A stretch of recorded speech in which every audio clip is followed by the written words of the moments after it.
Charlie, merci d'être là. Avec plaisir. Très heureux. Bon, c'est la première fois pour moi que je fais ça et que j'anime un podcast. Donc, il y aura certainement des choses à améliorer. Mais en tout cas, je suis très content que tu aies pu accepter. C'est un commentaire sur post LinkedIn à la base qui t'a fait venir ici. Parce que tu as eu quand même, Faut quand sur même le ton taguer. post initial, ouais, déjà. J'ai quand Sur même ton beaucoup post de initial, tu commentaires. avais eu quand même une trentaine de commentaires. Ouais. Vincent Mao. Vincent Mao, merci. Merci, Vincent. Merci, on est là Merci. grâce à toi. Donc, Ouais. bravo. Il a rien demandé, le pauvre. Il n'a rien demandé, il a juste posté un commentaire. Ouais, mais c'est ça. En tout cas, merci beaucoup. Donc ça se fait. Voilà. Ça se fait. Non, mais écoute, un plaisir. Merci pour l'invite. Voilà, c'est toujours apprécié de pouvoir porter sa voix, quel que soit le type de média. Donc, tu le sais, tu pourras en attester quand on a discuté un peu du projet ensemble. Dans mes premières questions, il y avait pourquoi tu veux faire ça, dans quelle limite tu veux le faire, quelles sont les règles du jeu. Parce qu'il y a beaucoup de choses dans notre domaine qui sont très mystiques et fantasmagoriques et sur lesquelles il est facile de faire dans le sensationnel et j'aime pas ça du tout. Et je voulais être sûr qu'on n'était pas sur ce genre de scénario-là. Ou en tout cas, si on l'était, je Ça savais soit sur quel assumé. pied danser et en tout cas, moi je faisais avec. Mais l'étant pas, c'est avec d'autant plus de plaisir que je prends part à l'exercice. Et je peux féliciter d'ailleurs tout l'exercice de mise en place parce que je sais que c'est pas facile. Donc, Merci. donc félicitations. Alors, quels sont... vas-y, on cuisine, c'est parti. Let's get cooking. Bah écoute, moi, la première partie, entre guillemets, de ma recherche dans le Hacker Spirit, c'est d'où ça vient. Moi, personnellement, je sais à peu près d'où ça vient. Ça a commencé avec une histoire que je raconterai peut-être un jour dans un jour, on des inversera épisodes. les rôles. Quelqu'un Exactement. sur ton Peut-être podcast. Martial, par exemple, qui a l'expérience de faire des podcasts. On a discuté de lui, on a discuté de toi juste avant, donc pourquoi pas. Mais chez toi, on va dire, dans ton parcours scolaire, personnel, familial, peu importe, comment ça a commencé? À quel moment tu as senti un peu ce moment enfin, moi, comme moi je le ressens, c'est un sentiment de détachement. Un moment où on se rend compte que non, les règles qu'on vient de nous présenter, elles vont pas trop nous plaire. Il y a un moment où, dans une situation, dans peut-être des expériences, tu sens que tu vas passer un peu, pas de l'autre côté, parce qu'on n'est pas en train de dire qu'on va passer d'un côté obscur, mais plutôt dans je vais essayer de trouver une solution différente de ce qu'on me propose et d'aller plus loin que le problème qu'on m'a posé et d'essayer de chercher d'autres alternatives. J'ai pas un moment dans ma vie où je me suis dit, ok, c'est déclic. J'ai pas eu ça. Peut-être des petits éléments au début, on va dire, de ta vie d'ado ou de ta vie d'étudiant, parce que souvent, En fait, c'est là où pour je impressionner reviens, les copains ou c'est... c'est pour... Alors, ouais, après, donc, on évolue aussi en grandissant. Quand j'étais plus petit, je pense qu'un des éléments qui m'a... Je pense que c'est la fascination aussi de ce côté. Le mec, il a compris le truc, quoi. Tu vois, il a compris le truc, il arrive à le détourner. L'appareil, il est normalement fait pour un truc bien précis. Il l'utilise pour autre chose. J'en reviens à l'histoire, un des premiers hacks, on va dire, c'est sur de la téléphonie, par exemple, du phreaking, où les mecs avaient réussi à trouver la fréquence utilisée par un sifflement sur des téléphones pour réaliser des communications payantes, et à aller récupérer ce sifflement, l'émettre eux-mêmes, pour faire croire à l'opérateur qu'ils avaient payé la communication, et donc faire une communication gratuite. Mais c'est trop drôle. On pense à Steve Jobs, par exemple, qui a été un des premiers à utiliser le avec truc. Steve Wozniak, tout à fait. Donc, mais ça, c'est génial. Alors, on en revient sur le côté un peu... là, on n'est pas sur les lignes de crête de ce qui est légal ou pas, c'est carrément illégal. On est d'accord. Mais sur l'exploit technique, c'est vachement intéressant de se dire, les mecs, ils ont C'est creusé, sur la beauté de l'exploit. Bah, c'est beau, quoi. C'est une œuvre d'art, le truc. Mais en tout cas, le fait de se dire que les mecs ont compris la fréquence utilisée pour ce sifflement et qui n'étaient pas toujours les mêmes en fonction de l'opérateur, etc. C'est souvent une tonalité qui était différente. Ils ont recréé du coup des devices capables d'émettre cette tonalité, de faire croire que la communication est payante. C'est génial. Dans la technique, c'est très beau. Le truc est vachement intéressant. Donc ça, c'est un truc que j'ai appris plus tard. Je ne savais pas tout de suite. C'est pas à 15 ans, je me suis dit, ah oui, c'est vrai, ils avaient fait la Blue Box. Donc je ne savais pas. Mais en tout cas, je me retrouve beaucoup dans l'état d'esprit de la curiosité qui amène à vouloir changer un peu la façon dont le truc fonctionne. T'as une boîte chez toi et je sais pas, des élastiques et tu t'en fais complètement autre chose. C'est sympa. Il y a le côté un peu, tu bricoles, t'es curieux, t'essaies de voir comment le truc fonctionne. Effectivement. Donc c'est assez marrant. Donc il y a, je pense, ça. Et ensuite, un peu plus tard, quand j'ai commencé à bosser ou en tout cas voilà, découvrir un peu le monde du travail, tu découvres quand même vite une certaine contrainte. Effectivement. C'est un des seuls jobs au monde dans lequel on te dit ton boulot, c'est de prendre les contraintes et de les péter. C'est quand même incroyable. C'est quand même assez incroyable. Donc ça, c'est un puzzle géant à chaque mission. Ouais. Donc pour expliquer à tout le monde, notre métier à tous les deux a été et continue de l'être par extension pentester. Donc le métier de pentest, c'est une entreprise nous missionne afin de trouver des vulnérabilités dans son SI de manière générale et parfois même, on parlera un peu physiquement aussi dans son infrastructure. Ses bâtiments, par exemple pour une banque, ça peut être ses agences. C'est pas le plus courant, mais ça peut en faire partie. Est-ce qu'on peut rentrer dedans et de manière générale, le but, c'est de rentrer. C'est d'avoir un accès, privilégié ou non, et d'utiliser cette position. C'est un but intermédiaire. Le but final, ça va être en général d'aller attaquer la valeur. Donc soit de la donnée ou des appareils. Effectivement, trop technique encore une fois. Notre but, nous, est de privilégier parce qu'on sait qu'on a accès à la donnée si on est privilégié. Mais effectivement, le but, normalement, est plutôt de... savoir ce qui fait mal à une boîte, quoi. De récupérer la donnée. Si j'appuie là, est-ce que ça fait mal? Oui, bon, j'ai réussi mon job alors. Donc, c'est vrai que c'est le seul job au monde, enfin, je pense, où on peut expérimenter à l'infini. Ouais, peut-être serrurier, quoi. On demande d'ouvrir une porte, c'est rigolo. C'est vrai, serrurier, mais bon... La plupart des serruriers percent la serrure maintenant. Mais... ok, parlons plutôt avec des gens qui ouvrent des coffres alors. Voilà, là, on commence à parler avec des trucs un peu sympas ou quand tu commences à percer, le truc se bloque et là tu l'ouvres plus. Donc non, c'est des trucs très marrants. Le terme pentest, pour ceux qui ne connaîtraient pas, c'est un raccourci d'un terme anglais qui est donc le penetration test. Et le penetration test, le test d'intrusion, et pas le test de pénétration comme j'entends régulièrement. Le test d'intrusion, c'est donc effectivement, on est missionné par une boîte qui en général, se fout un peu de l'informatique ou de la cybersécurité, en tout cas historiquement. Mais elle a de la donnée, elle a des processus métiers, elle a de la propriété intellectuelle, elle a des choses qui lui sont propres, qui ont de la valeur, qu'elle ne veut pas perdre. Ça peut être une ligne de production qui ne peut pas s'arrêter, ça peut être plein de choses. Nous, notre job, c'est d'aller en concert avec les responsables de cette boîte-là, trouver les points qui peuvent faire mal et appuyer dessus. Au maximum. Forcément. Et alors, normalement, eux, ils ont fait en sorte qu'on puisse pas appuyer dessus, mais nous, on essaie de trouver un moyen, et c'est là où on arrive sur un job qui est fantastique, quoi. On te dit, trouver le chemin. Tu vois, là, tu n'arriveras pas à appuyer. Et toi, tu regardes dans les yeux et tu dis, on va voir. Puis le lendemain, tu le rappelles, tu dis, bon, là, j'ai appuyé, vous l'avez vu ou pas? C'est génial. C'est génial. Et tu sais que globalement, tu es dans les clous, quoi, parce qu'on t'a. T'as une mission, tu l'as remplie, on t'a missionné pour le faire, donc y a pas, tu vas pas avoir les flics à 6h du mat chez toi pour dire non. On a une carte sortie prison. C'est ça qu'il faut dire. J'ai un contrat, j'ai signé un contrat avec une entreprise parce que je suis quelqu'un de sérieux et qui m'a donné le droit de faire ça et qui m'a demandé de le faire. Donc moi, j'ai bossé pendant 6 mois pour comprendre comment la techno fonctionne et pendant 3 jours faire ça chez ce client-là. Et puis ensuite, je le fais chez un autre client et puis un autre client et ça s'appelle un job. Et tu capitalises sur ta connaissance technique. Exactement, ouais. Ok. Et donc, c'est à ce moment-là où toi, tu as pu expérimenter un peu et utiliser ton esprit hacker. Mais est-ce que tu as d'autres moments plus tôt, entre guillemets, peut-être avant ta carrière pro, en quelque sorte, des moments où tu t'es fait des kiffs, où tu t'es allé fouiller dans une techno pour essayer de la comprendre, pour essayer de la retourner Ouais. J'enlèverai juste le mot de techno de ta phrase. Parce qu'il y a plein de choses. Eh oui, parce qu'en fait, le hacking, c'est pas forcément de la cyber, c'est même pas forcément de l'informatique tout court, c'est n'importe quoi. Ce terme a été forcément très très rapproché de la partie informatique, de par la pop culture récente, des films comme Hackers, Mr. Robot, etc. Où de plus en plus, le hacker, c'est le mec avec une capuche. Alors, le problème n'est pas là, mais qui tape sur un clavier, et le hacker, c'est pas forcément un mec qui tape sur un clavier. C'est un gars qui comprend, qui cherche, qui a une curiosité et qui cherche à outrepasser ou tordre. C'est ça le hacker. Et ça, on peut le retrouver dans plein de trucs de la vie. C'est pas forcément de l'informatique. Il y a plein de cas. On retrouve souvent dans le hacker, en tout cas, disons, dans l'expert en cybersécurité, on retrouve souvent des gens qui partagent d'autres passions ou d'autres appétences que peuvent être l'ingénierie sociale. C'est du hacking. C'est comprendre comment l'humain fonctionne. Pour ça, Kevin Mitnick, qui était au Par début... exemple, voilà, c'est ça, c'est un très bon exemple.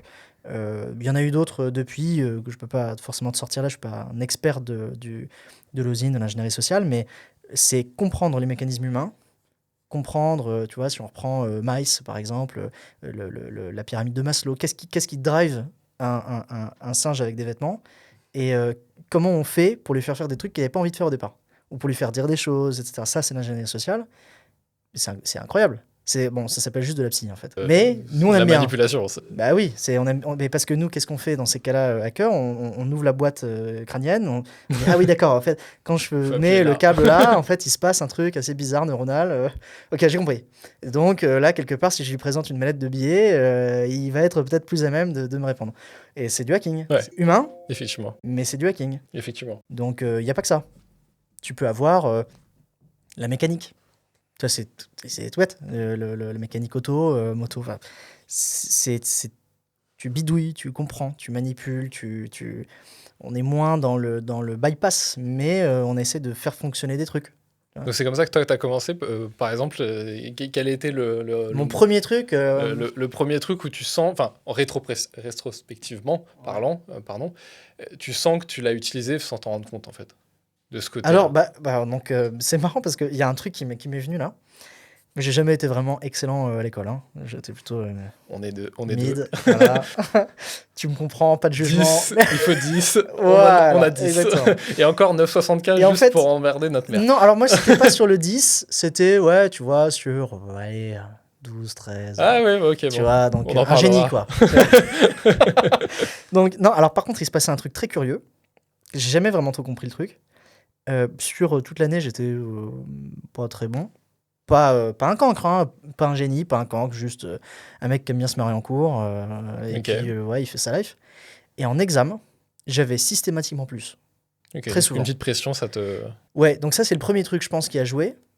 Et un des premiers points sur lequel je me suis, je sais pas, hacké moi-même, ça fait très bullshit de dire ça. On est dans Mais, le 27. entrepreneur de quoi. Ah non, on commence par. Mais je pense que c'est le premier truc de dire est-ce qu'il y a besoin que je me casse la tête là? Ok. Non. Puis j'ai pas envie et puis j'aime pas. Donc je vais pas le faire. Puis en plus, je suis pas un génie, donc de toute façon, naturellement, je le fais pas. Bon, là, par contre, il y a un examen, alors il va peut-être falloir un peu s'activer. Et je sais pas, il y a un truc qui se passe où La je suis un peu veille. plus intelligent ce jour-là, tu vois. Ok, d'accord. Mais sauf que c'était ça assez souvent. Et Ok. les cas d'ailleurs où ça l'était pas, c'était une surprise pour moi. Je me disais, mais merde, qu'est-ce que j'ai fait là? J'ai fait pire que Je sais d'habitude. pas le mojo. Ouais, non, mais c'est ça. Et ça, je pense que c'est le premier hacking, c'est de comprendre le modèle éducatif. Le moule, tu C'est étudies ça. pendant un mois, 2 Je mois. fit pas bien le moule. Je fais juste fit les bordures du moule. Comme ça, quand tu l'enlèves, le moule, j'ai à peu près la bonne forme. Le cœur est vide. Mais globalement, le reste marche. Je pense que Bonne c'est la figure, première. Ouais. Ok. Non, ce serait le premier truc. Après, j'ai pas d'exemple précis là. C'est difficile d'en trouver. On avait parlé de mécanique ensemble, parce que tu en avais fait peut-être plus tôt. Alors oui, c'est vrai qu'on avait un peu parlé mécanique. Ouais, c'est vrai. Mais ça, c'est arrivé tard. Ça arrive tard, ok. Dans ma famille, la mécanique, le bricolage, tu veux, on n'est pas expert, quoi. Chacun se débrouille, tu vois, Ok. on fait comme on peut. Mais donc, c'est le niveau, je sais monter un meuble ou je sais monter un barbecue, mais après, pour le reste, on n'est pas des experts. Et en fait, assez récemment, c'est toujours un domaine qui m'a beaucoup fasciné, la mécanique. Parce que tu as des pièces qui bougent ensemble et qui font un truc. C'est Ils quand sont même assez, synchronisés en plus. c'est bizarre, hein. C'est bizarre, hein. Tu mets quand même un espèce de liquide dans une boîte, puis la boîte, elle avance. C'est quand même un peu chelou. Donc ça, ça a toujours attisé ma curiosité, mais sans vraiment que je me donne la peine, parce que je suis un flemmard, d'aller jusqu'au bout de l'idée et d'aller regarder.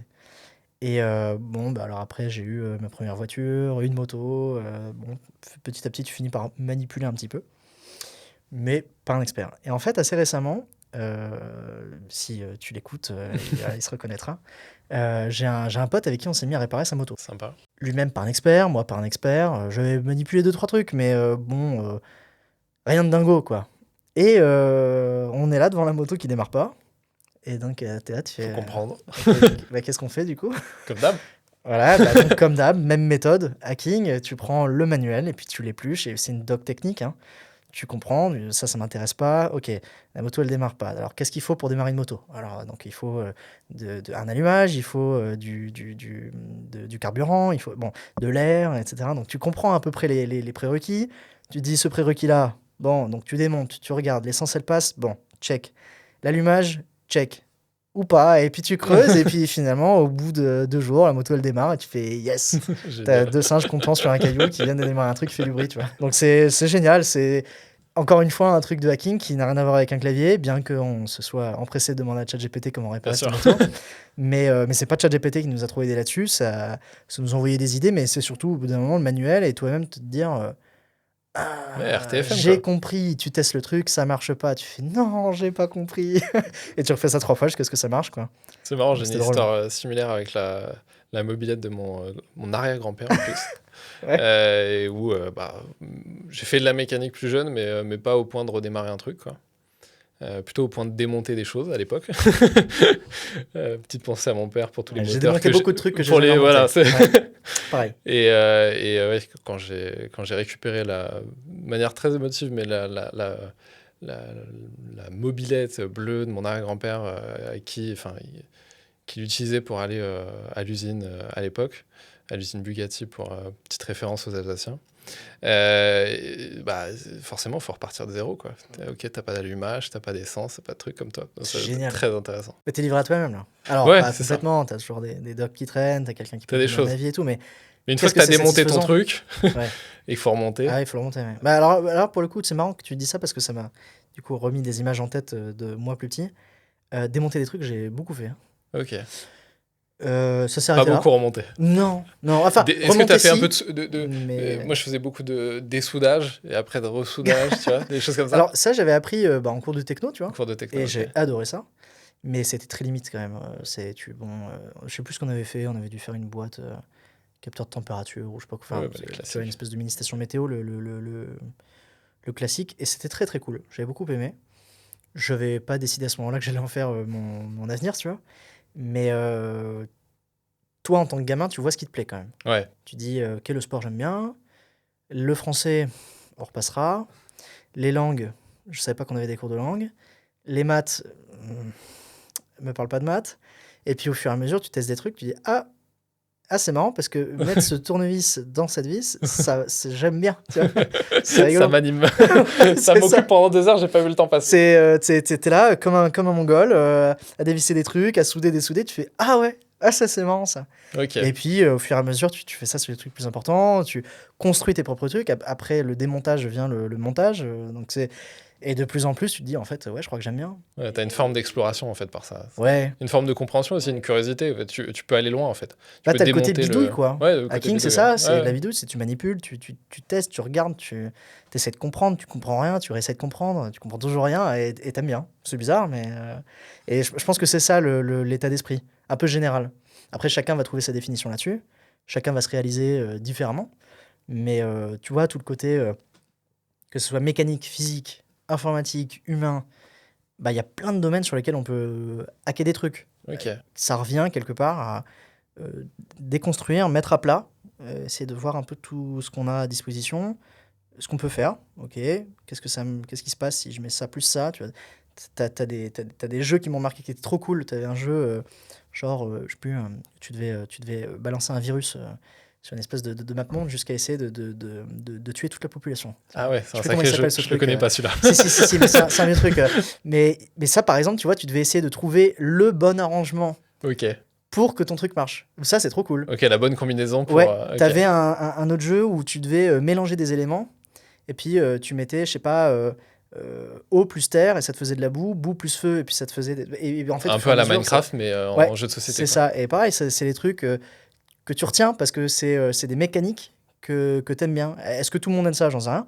Mais moi, j'aimais bien ce truc d'essayer de comprendre le fil, d'assembler des trucs, et à la Ok. fin, t'as un truc complètement différent, complètement transformé. Ou alors, Je me prendre des retrouve trucs là-dedans, qui ont ouais. une forme très complète, les défaire complètement et en refaire autre chose. Le nombre de Furby qui se sont fait démonter chez moi, c'est quand même assez hallucinant. Ils n'ont jamais été remontés, les pauvres, mais c'est d'ailleurs assez flippant. T'as un cimetière de Si Furby. t'as jamais vu un Furby sans la fourrure, ne cherche pas ça. Non, c'est C'est très flippant. absolument terrifiant. C'est dans la nuit, là, tu vois les yeux comme ça, Furby. T'as un gars qui Ouais, les a c'est bizarre. powered par une IA et sans la pluche, c'est absolument terrifiant. Non, c'est horrible. Faut pas faire ça.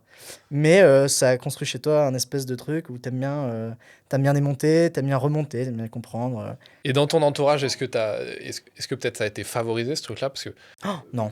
chez moi, personnellement, par exemple, une règle qu'avait ma mère, c'était n'importe quel bouquin que tu veux acheter, je te le paye. Ah ouais. Parce que Pour elle, Ah, c'était c'est la drôle. connaissance. Pour elle, c'était une manière d'explorer des sujets qu'on ne connaissait C'est pas. génial de faire ça. Et donc, c'était n'importe quel bouquin, il n'y a pas de problème. Tant qu'il est utile, entre Oui, guillemets, oui. et intéressant, que c'est pas juste du divertissement, Mm. vas-y. Est-ce que tu as dans ton entourage proche des gens qui ont un peu les mêmes façons de penser que toi ou auxquels tu t'es identifié? Non. Sur ça, non. Tu vois, Ou tu peut-être prends juste des rôles modèles, tu sais, des gens que tu as pu voir à la télé, que tu as pu voir dans des films. Alors ça, c'est plus... Oui, ça, c'est plus facile. C'est pas ça qui m'a façonné, Ok, mais effectivement, ça crée un truc chez toi où tu te dis, ah ouais, ça force le respect quand même, solide. Dans mon entourage direct, non, je viens pas d'un cercle familial porté sur l'ingénierie, la technique. C'est ok, pas... Non, on n'est pas là-dedans. Par contre, dans un cercle familial qui est assez, qu'on appelle ça, analytique. Assez, ok. on pose les trucs, Cartésien. voilà. Pas, on va pas trop faire dans l'émotionnel, on va Ok, très réfléchir, bien. on va essayer de comprendre. C'est quand même Euh, catalyseur. ouais, ça joue, forcément, parce que toi, ça te met dans cette espèce de prédisposition à comprendre, à essayer de rationaliser, d'expliquer des trucs. Et donc, euh, je pense que ça a créé chez moi aussi ce réflexe, à mon avis, de faire preuve de sang-froid, tranquille. On explique, on essaie de comprendre aussi. Et puis aussi, tu te façonnes en suivant ou en opposition aussi avec tes parents, ton cercle familial. Il y a d'autres points sur lesquels, pour le coup, je me retrouve pas du tout là-dedans. Mais ça fait un tout. Et ce tout, il se trouve qu'il aime bien, tu vois, faire du hacking. Là où je me retrouve plus, à la limite, c'est... Enfin, je me retrouve plus. Là où j'ai trouvé des personnalités fortes, je pense... une des premières qui me vient en tête, c'est Steve Jobs, qui a, je pense, Ok, fasciné beaucoup de monde. Donc c'est j'en assez fais bateau partie. de dire ça, mais j'ai pas trop de problème. Enfin, je l'assume. C'est... Enfin, quelle personnalité, quoi. Le gars est un tueur. Ouais, C'est effectivement, ouais. incroyable. D'autres points qui n'allaient pas forcément. On l'a vu par la suite, c'est un peu tué au travail, mais c'est quelqu'un qui a été capable d'agencer en fait tout un ensemble d'expertise, lui-même de savoir quand même de quoi il parlait sans être l'expert non plus, mais de tout de suite se mettre au niveau du client, entre guillemets. Et c'est ce qui lui a valu le fait d'être vu comme un visionnaire. Mais ça a été simplement de mettre des mots et de mettre une stratégie sur un besoin. Et ça, je trouvais ça vachement fort, de réussir à expliquer la personnalité, enfin, d'expliquer un besoin, c'est compliqué quand même. Ouais, c'est compliqué, De ouais. mettre le doigt sur, voilà pour moi quelle doit être la définition du smartphone, c'est con, mais bah, il y a eu des trucs assez osés quand même, et puis sur Ouais, d'autres des projets aussi, changements de c'est paradigme, hein, incroyable. c'est... Ah non, non, c'est incroyable. Quelques histoires qui traînent par-ci par-là sur euh, comment ils rentrent dans une réunion avec un gars qui était un prospect de recrutement et qui démonte le truc en 2 secondes pour au final en fait le prendre, mais de jouer aussi avec la personnalité, le profil, la technique et Oui, il n'hackait pas que la technique, il hackait ouais, aussi l'humain. Il essayait de... ouais, euh, comment on c'est appelle ça fascinant quoi. enfin, j'ai écouté il y a pas longtemps ce bouquin qui raconte toute sa vie. Ouais. J'ai perdu le mot, biographie. Expliquait qu'il arrivait aussi à faire percevoir aux gens leur capacité à se dépasser. Bah ouais, Je sais plus comment c'était il le très, disait, mais c'était... c'est C'est très une inspirant quand même distorsion de comme la personnage. réalité Mm. à un point où les gens étaient capables, entre guillemets, de se dépasser. C'est-à-dire que quand Ouais. il fallait 3 semaines pour faire un truc, il leur disait faut le faire pour demain. Quoi. Alors après, bon, Ça, ça a ses limites ça a aussi, ses limites, on est d'accord. mais c'est vrai que tu vois aussi une personne qui très charismatique, qui fait preuve de beaucoup de leadership, dans un domaine qui est rude, très technique. Et qui est pas sexy à la base. Hein. Non, donc et puis qui a quand même fait une priorité sur l'esthétique, par exemple, Ouais. ce qui est débile dans un domaine comme le nôtre.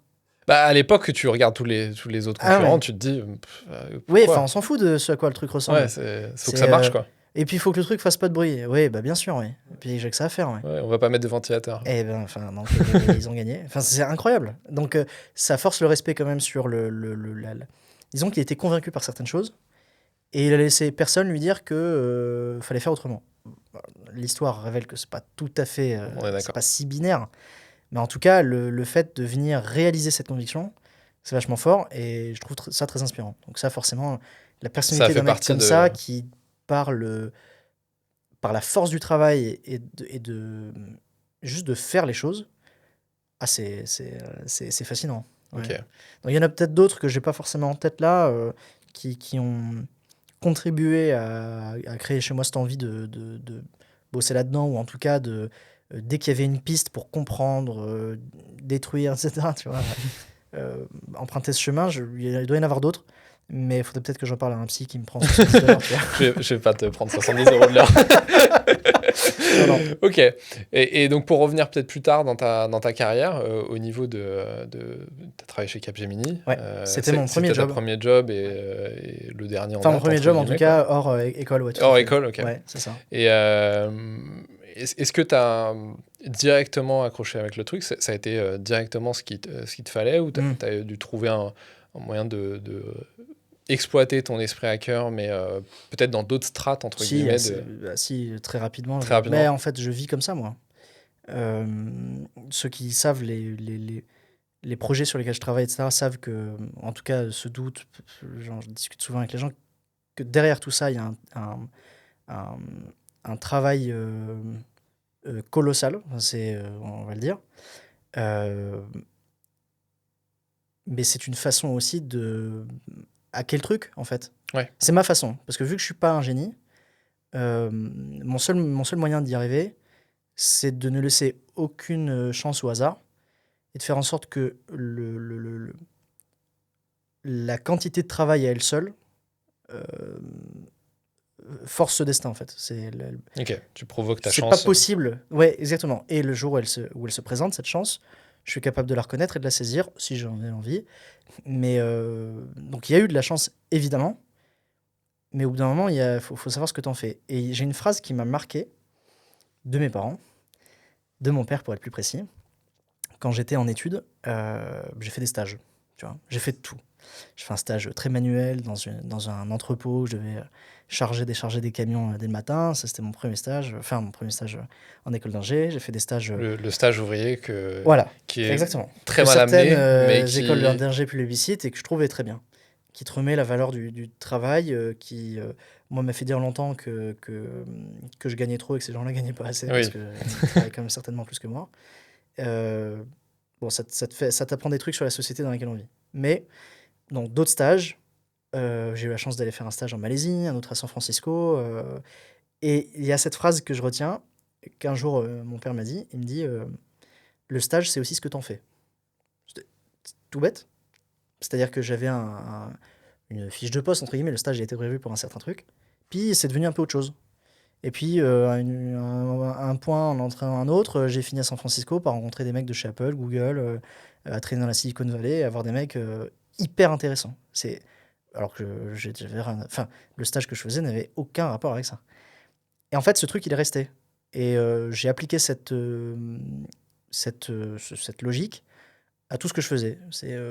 Tu as une opportunité de départ qui n'est pas venue de n'importe où. T'as favorisé l'apparition de cette opportunité. T'as choix par un moment. Voilà, bah forcément, si tu es toujours là, au bout d'un moment, quand il y a quelqu'un qui rentre dans la pièce et qui cherche un mec pour faire un truc, vu que tu es là, c'est plus facile pour saisir l'opportunité. Tu Ouais. vois, si je devais te faire une analogie. Donc, bah, ça, c'est ma façon de faire, de miner toute la journée jusqu'à finalement finir par tomber sur un truc et te dire quelle chance, incroyable. Et ensuite, être capable de le saisir, de prendre cette opportunité, d'en faire quelque chose. Et une fois qu'elle est là, et que tu l'as saisie, ne pas la lâcher et de continuer à travailler le truc. Ok. Certains vont essayer de faire un flip et ils ont réussi. Et je sais pas, moi je pars du principe que j'ai jamais vraiment réussi ce que je veux faire. Ce qui m'intéresse, c'est l'étape d'après, c'est de m'assurer que ce que j'ai fait est mieux qu'avant et qu'il me reste encore un truc à faire.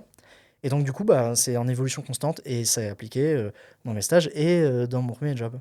Et donc, Ok. mon premier job, au départ, moi, je voulais être consultant. J'avais plusieurs offres dans la même boîte. C'était pas Capgemini au départ, c'était Sogeti, qui était la filiale technique de Capg, en tout cas à ce moment-là. Et j'avais deux opportunités et j'en ai saisi une que je suis allé chercher avec les crocs à Aix-en-Provence, dans le sud, une région que j'affectionne particulièrement. Et j'y suis resté. Ce job, ce stage de fin d'études de consultant s'est transformé en pentester à temps plein tout seul. S'est transformé en bon bah vas-y bah et on va lui permettre de créer une équipe et donc on est monté à 7 quand même. Une grosse équipe, c'était très très cool, j'ai adoré faire ça. On a monté une équipe. Enfin, je sais pas si j'aurai l'occasion un jour de remonter ou en tout cas de recroiser ce genre d'équipe-là, mais c'était génial. La Dream Team. Ah ouais, c'était top. Parce que on était tous là pour les bonnes raisons. Comment tu les as identifiés? Puisque tu as monté l'équipe d'une certaine manière. Ouais. Comment tu les as identifiés? Parce que pour avoir été aussi dans une boîte et puis avoir eu une carrière un peu plus normée, on va dire, classique, il y a des gens que tu croises qui l'ont, et il y a des gens qui ne l'ont pas. Et forcément, tu as envie de travailler avec ceux qui l'ont. Parce que bah, tu te comprends, parce que c'est plus simple en général. Toi qui as eu le challenge de monter une équipe, de faire cette démarche-là, comment tu as pu identifier les talents en quelque sorte et les états d'esprit qui... Alors, c'était pas seul déjà, hein. Moi, j'étais dans une grosse boîte et accompagné par mon manager qui m'a fait confiance à ce moment-là, mais vers qui je pouvais me tourner dès que j'avais une question et qui lui aussi, Benoît, que je salue, qui m'a fait confiance dès le début et j'ai appris beaucoup de choses de ce manager-là. Lui aussi, quelque part, a exprimé ses filtres, en tout cas la façon dont il voyait le truc. J'étais convaincu par la chose. Moi-même, j'avais mes propres convictions. Mais pour te répondre, le premier point, c'est que déjà, on est dans un domaine qui est très technique. Il est facile pour des profils qui sortent du lot techniquement parce que les mecs sont meilleurs, tout simplement, d'avoir un peu le syndrome de la superstar. Ouais. On parle beaucoup du syndrome de l'imposteur dans notre domaine, qui est globalement, si tu regardes la courbe, c'est quoi? C'est l'effet Dunning-Kruger, je crois, où globalement, tu très tôt as l'impression que tu es excellent. Tu te rends compte après de l'océan en face de toi de connaissances que tu n'as pas et que tu n'auras jamais. Et donc, tu prends un peu en humilité et puis petit à petit, tu montes. Jusqu'à atteindre un niveau de confiance en toi qui reflète à peu près ton niveau d'expertise et qui est plutôt la stabilité. Et en fait, on arrive...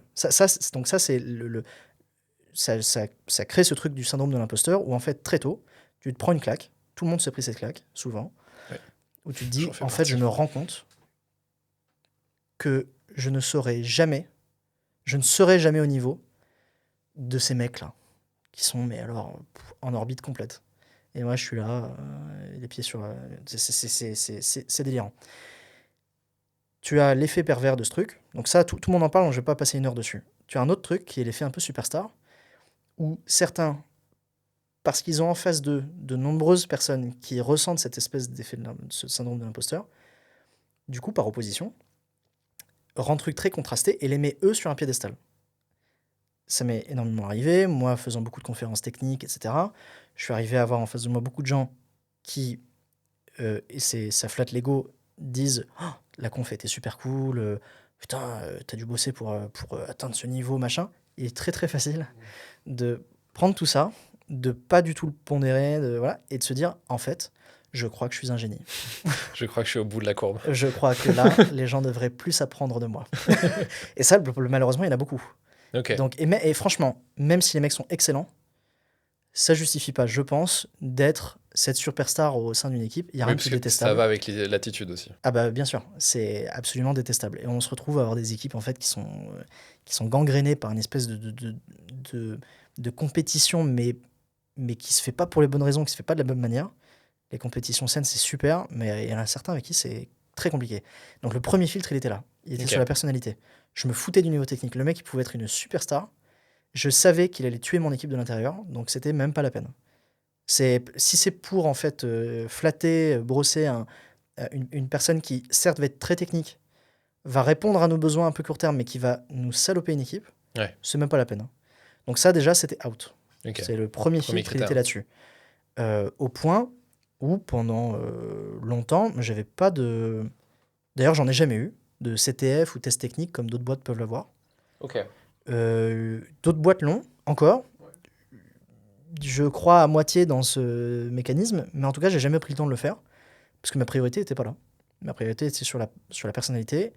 Et ça, juste, tu discutes un peu avec la personne et tu arrives suffisamment vite à comprendre la personnalité. L'autre point était évidemment sur la technique et notamment sur le potentiel, en tout cas, de la personne. Parce que n'étant pas dans la boîte qui attire le plus, parce que chez Capgemini, on était vus comme des généralistes, pas comme des experts, Ok. ce qui était pas tout à fait vrai, parce qu'on avait des gens qui, chez nous, étaient très très bons. Forcément, les profils qu'on avait, on avait une répartition de profils qui était surtout junior à confirmer, donc au début de leur parcours.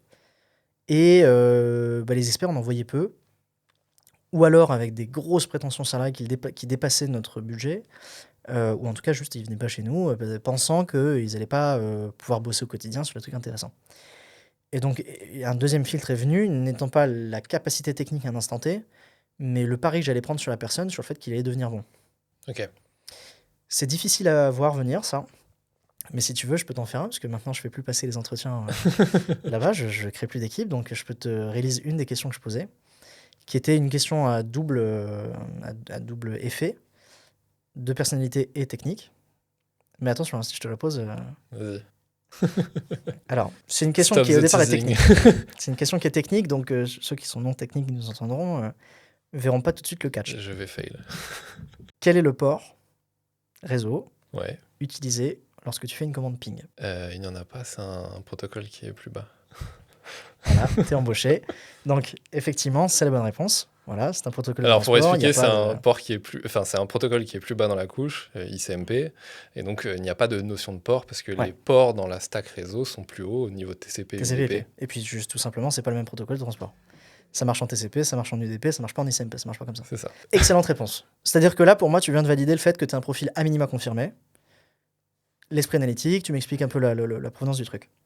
Ça, c'est globalement le genre de réponse que j'espérais ne pas avoir.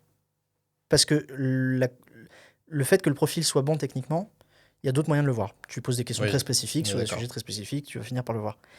Ça, c'est une question qui avait. Cette question me permettait de mesurer les gens qui ne savaient pas et à quel point ils ne savaient pas. Et comment ils réfléchissaient Et comment ils s'ils savaient pas. réfléchissent. Ok. Et donc certains parlent des questions un peu bizarres que Google peut poser. Elle n'est pas bizarre cette question, elle est très simple.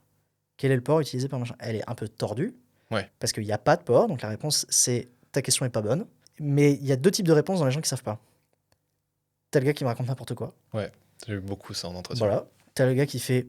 Ou qui commence à chercher c'est sur pas Google. le port 25. Non, 25, c'est pas ça. Le port 21. J'ai dit non, 21, c'est FTP.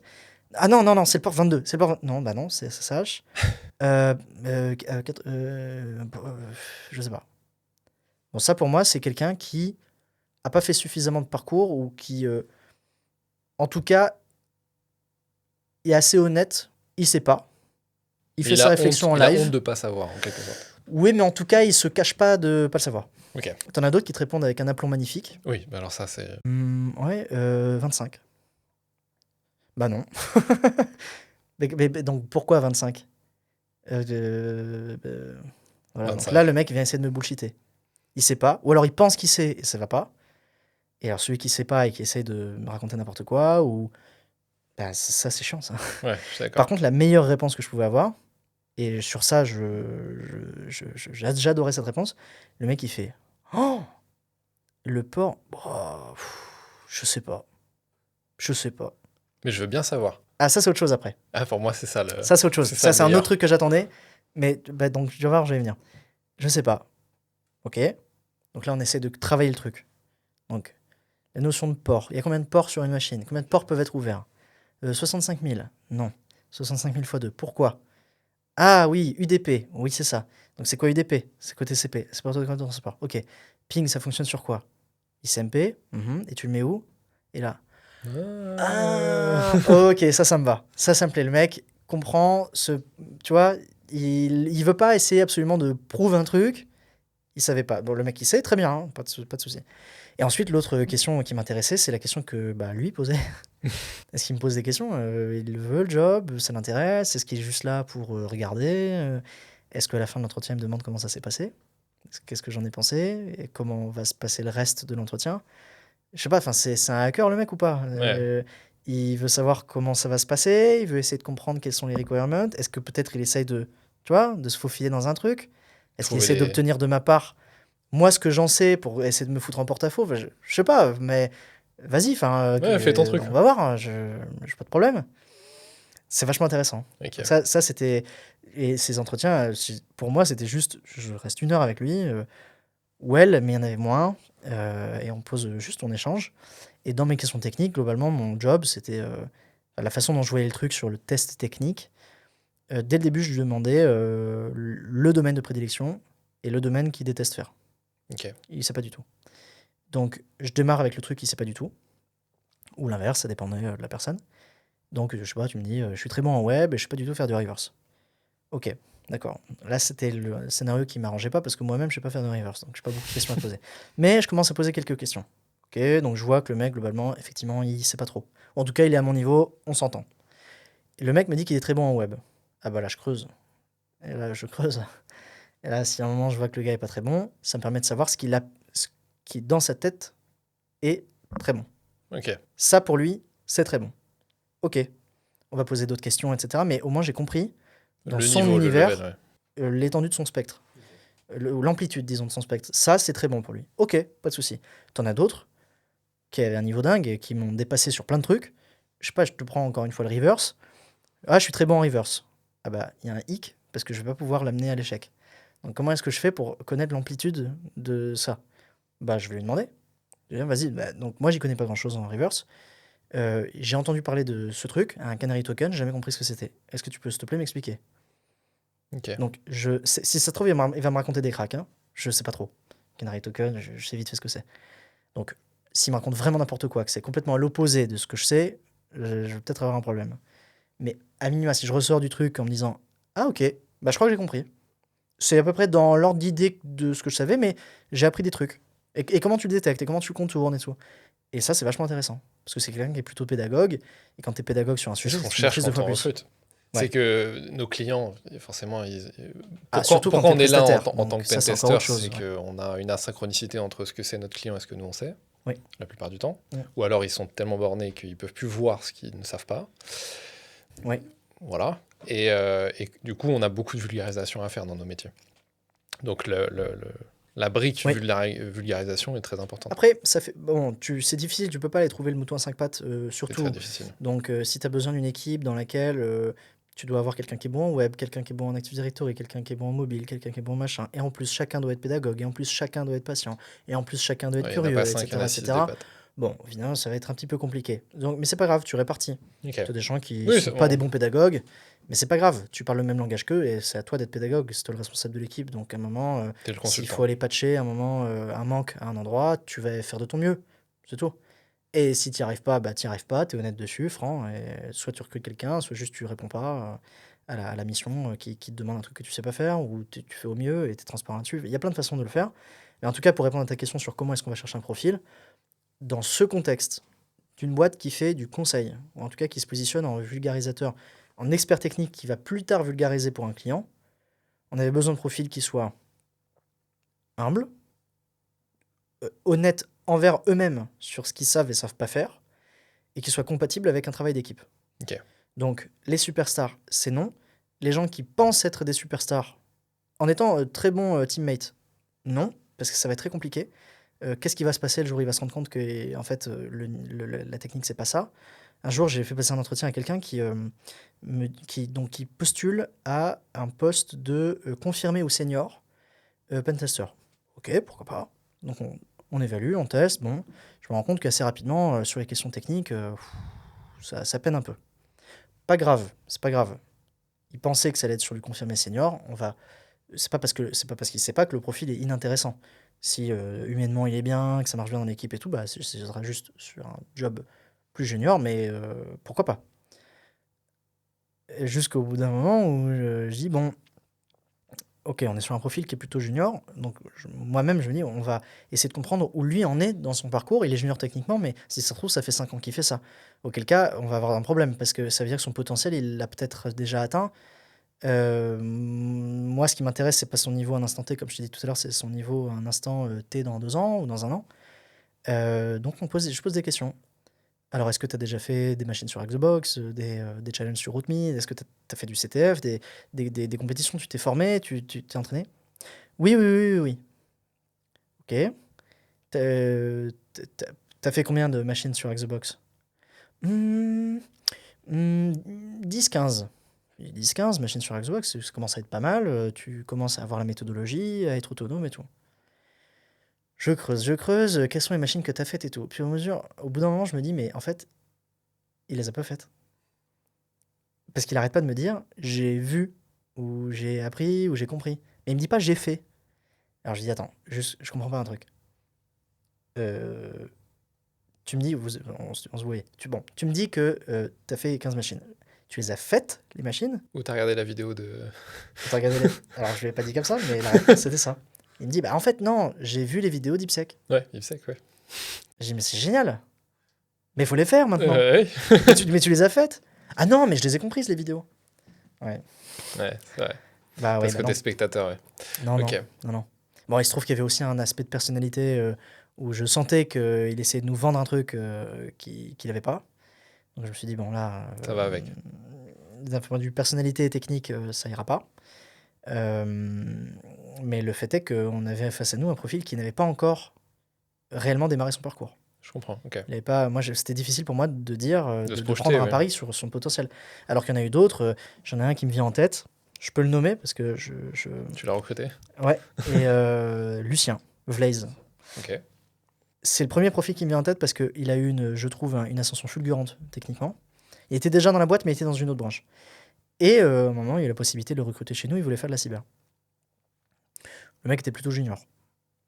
Surtout. Mais alors, hyper curieux.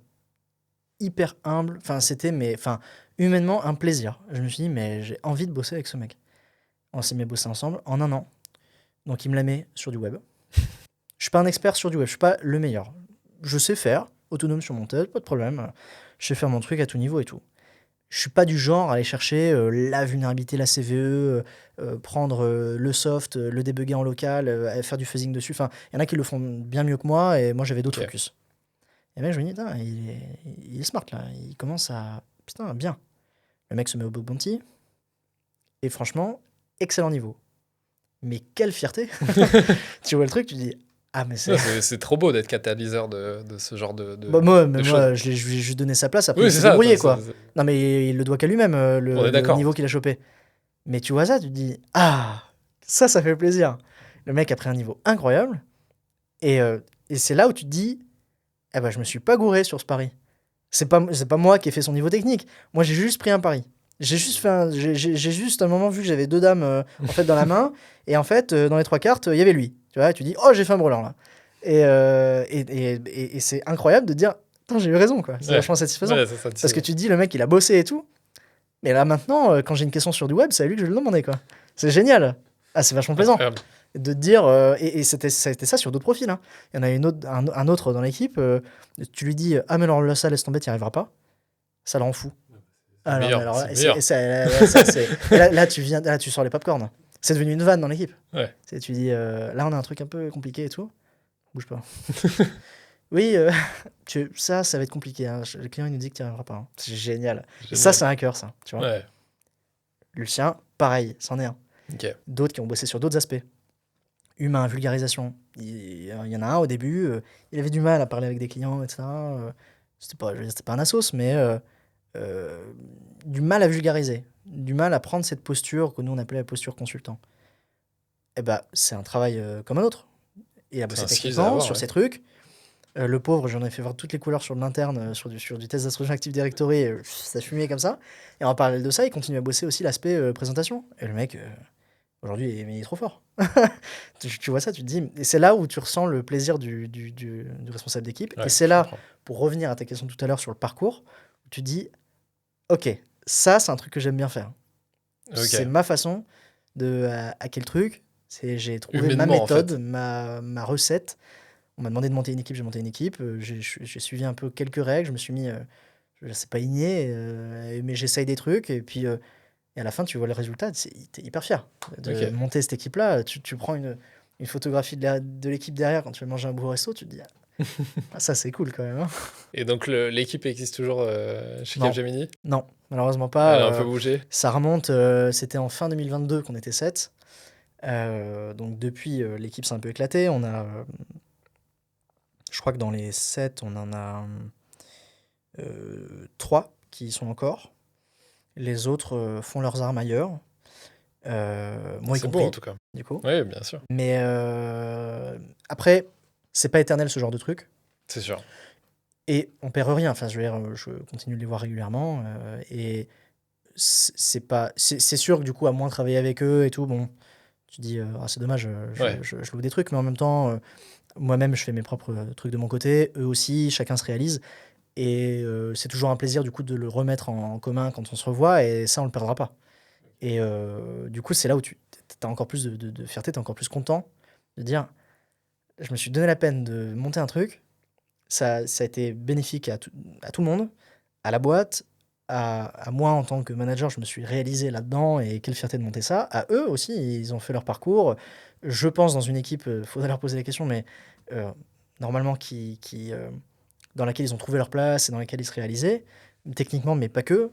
Et aujourd'hui, on en garde quelque chose et bah, t'es content, quoi. C'est beau. C'est un check, tu vois. Ok. Donc le hacking, voilà, c'est pas que aller taper de la doc technique absolument évitable pour essayer de te dire mais qu'est-ce qui se passe si je mets 42A ici ah, ça c'est marrant, ça pète tout, tiens. Il n'y a pas que ça, en Ok. fait. Effectivement, il y a l'euphorie de la réalisation technique. Quand on réussit un truc, on devient tous fous et tous un peu bizarres sur ce genre de truc. Mais il n'y a pas que ça. Il y a le côté, on en parlait sur l'audit physique, l'ingénierie sociale. Putain, il vient de vraiment croire. Il croit à ce que je raconte là. Ok, oh, tiens, Ça je viens passe. de rentrer dans ce bâtiment là. Et donc à chaque fois, il y a une euphorie, mais il y a aussi cette euphorie sur ce genre de truc. Et c'est vachement intéressant. Ok, super. Ouais. Donc ça, c'est plutôt la partie, on va dire, corpo. Ouais. Après, tu as quitté le monde corpo pour Ouais. de nouvelles J'ai aventures. continué ce parcours-là chez Cap suite à ce qui a été fait régional. Moi, j'avais assez tôt, j'étais assez ambitieux, j'avais envie de progresser, de réaliser des trucs, de me sentir utile et d'accomplir des trucs. Pareil, il faudrait que j'en parle à mon psy, mais assez tôt, je leur ai dit, il y a un truc que j'aimerais faire un jour, je vous le dis, c'est d'être responsable du pentest. Juste, Ok. voilà, je veux porter cette activité, j'ai ma propre conception des choses, voilà. Pas tout de suite, hein, je ne veux pas le faire tout de suite, je ne veux pas le faire l'année prochaine, je ne veux pas le faire dans 2 ans, mais un jour, je veux le faire. Et pour le coup, c'est le style de boîte dans lequel tu peux essayer de faire une trajectoire, un parcours. Et donc, ok, on enregistre, ça marche. On va faire un parcours. En fait, il y a eu, ça c'est ce qu'on appelle la création d'opportunités. En tout cas, faire savoir que je suis là, que je suis dans la pièce. Et voilà, le message est entendu. On fait nos activités et tout. Et en fait, 1 an après, il y a eu une restructuration en fait, de notre activité. Et à ce moment-là, ils m'ont appelé, ils m'ont dit, bah en fait, ça te tente, du coup? J'ai dit, bah quoi? Qu'est-ce qui me tente? Et ils me disent, en fait, on restructure nos activités, on a des équipes de pentest partout en France, mais on aimerait que toutes ces équipes réalisent l'activité de la même manière. C'est-à-dire que quand on vend une activité, on la vend de la même manière, quelle que soit notre région. Ok. Ce qui peut paraître évident, on la réalise de la même manière, quelle que soit notre région. Évident aussi, tous nos process sont les mêmes, nos méthodos sont les mêmes, etc. etc. Et donc, on me propose ce job, on me dit, bah, donc tu n'auras pas en responsabilité les équipes ou la production locale, mais ton job, ce sera de structurer l'offre. Ok. Commercialement, d'un point de vue avant-vente, communication, recrutement, tu donnes les règles du jeu, et après, tu fais de ton mieux pour que ces règles soient suivies, ou en tout cas de composer aussi avec les équipes locales, hein, je ne suis pas le seul à la barre. Et donc, c'est ce qu'on avait appelé la service line à ce moment-là. Donc, j'ai pris ce job-là, et ça m'a permis de faire plein de trucs très cool, d'autres sur lesquels je me suis moins réalisé. Ok. Et au bout d'un moment, en fait, assez naturellement, je me suis dit, ben, en fait, ça me tente moins. Ce que je suis en train de faire là me tente moins. Il y a eu un concours de circonstances aussi sur notre nouvelle structure qu'on avait dans le groupe. Moi, ce que j'avais envie de faire aussi à l'avenir. Et il y a 8 mois et quelques, en août 2024, je suis parti. Et j'ai dit, en fait, ouais, je me retrouve moins là-dedans. Donc je suis parti de la boîte et pour me mettre à mon compte. je me suis dit, bah, je pense que c'est le bon moment. Assez rapidement, je me suis mis à bosser avec une école en cybersécu qui s'appelle 2600, avec des fondateurs qui ont une vraie fibre entrepreneuriale qui m'a beaucoup appris Ok. et qui sont très proches de cet état d'esprit hacker. Et ce jusqu'en avril, donc là, le mois dernier à peu près. Et depuis, je me concentre plus sur des activités d'audit, de formation, et sur la création d'une boîte. Donc ça, Ok. c'est pour finir, tu vois, le parcours. Et on en est là Passer à aujourd'hui. la prochaine étape. Voilà, là, on est sur le présent. Voilà. Ok. Je t'ai fait tout le backstory, là. Ok, Voilà. très bien. Et donc, dans cette, on va dire, cette deuxième phase de ta vie pro, en quelque sorte, tu vas te concentrer sur quoi? Parce que je pense savoir qu'il y a un projet qui va constituer un peu la trame Ouais. de la suite de ta vie professionnelle, mais qui a pour origine plus tôt dans ta carrière. C'est-à-dire que ça a Ouais, tout à commencé... fait. Moi, j'aime bien les trucs cohérents, moi. Et non, c'est vrai, il y a un truc qu'on n'a pas mentionné sur le parcours, mais au-delà du parcours corp qui fait partie de ta vie, mais il n'y a pas que ça. Tu as ta vie perso, et puis ensuite, on a un truc qui est assez particulier dans notre domaine, où la frontière entre le pro et le perso est très fine, Yes. parce qu'on est des passionnés en fait de ce domaine-là, et parce qu'on a un truc qui va pas dans notre cerveau, où en fait on aime ça, ce qu'on fait, en fait, Ouais. ce travail. Je trouve que ça va Euh, bien. Hein, et c'est, qui a dit ça? Je veux pas dire de bêtises, parce que je vais paraître pour un inculte, ce que je suis. Mais tu n'auras pas à travailler un seul jour de ta vie si tu travailles dans ce qui te plaît, ou si, Oui, si ce que tu je fais te comprends plaît. le, J'ai je plus comprends le la mantra. Je tournure sais pas exacte, non plus de mais qui on a ça cette vient, chance dans mais... notre boulot. Cette chance et cette malédiction. Ouais. Parce que entre 2019 et 2023, 2024, notamment avec le Covid, j'ai travaillé énormément.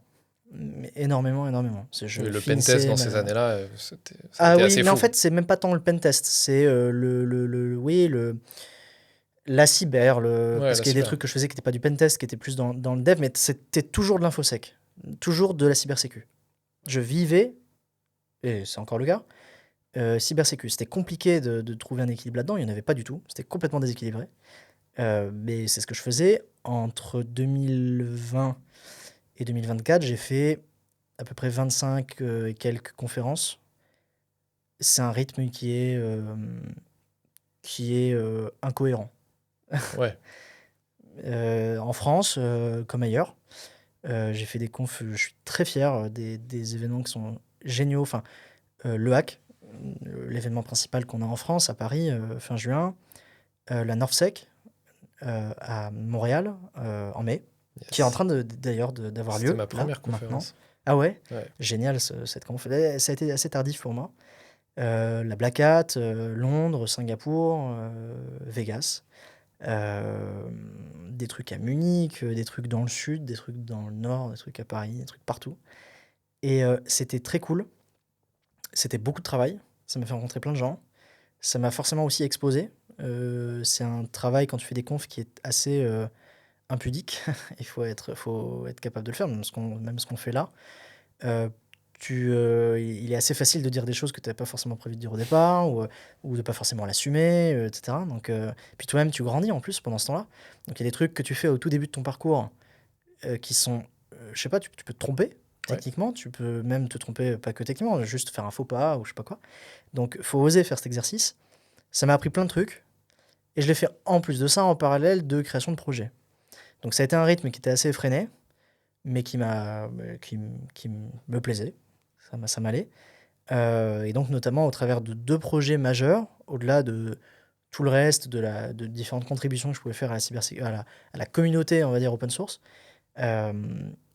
Le premier, c'est Exegol, et le deuxième, c'est The Hacker Recipes, les recettes du hacker. Je sais plus lequel a démarré en premier, je crois que c'est Exegol. Et en fait, les deux ont répondu à un besoin que j'avais moi quand j'ai démarré mon parcours, où il n'y avait pas de solution en fait. Le premier Exegol, assez simple, les gens en général connaissent Kali Linux, qui a eu le droit de cuissage dans notre domaine. C'était le premier qui s'appelait Backtrack précédemment, s'appelait Kali Linux par la suite, poussé par un organisme qui s'appelle Offensive Security. Offensive Security qui est très connu pour une certification qui s'appelle OSCP, Offensive Yes. Security Certified Professional, certification qui ne s'est pas toujours appelée OSCP, qui s'appelait auparavant PWK, la Pawn with Kali. Donc, on raccroche un peu les wagons.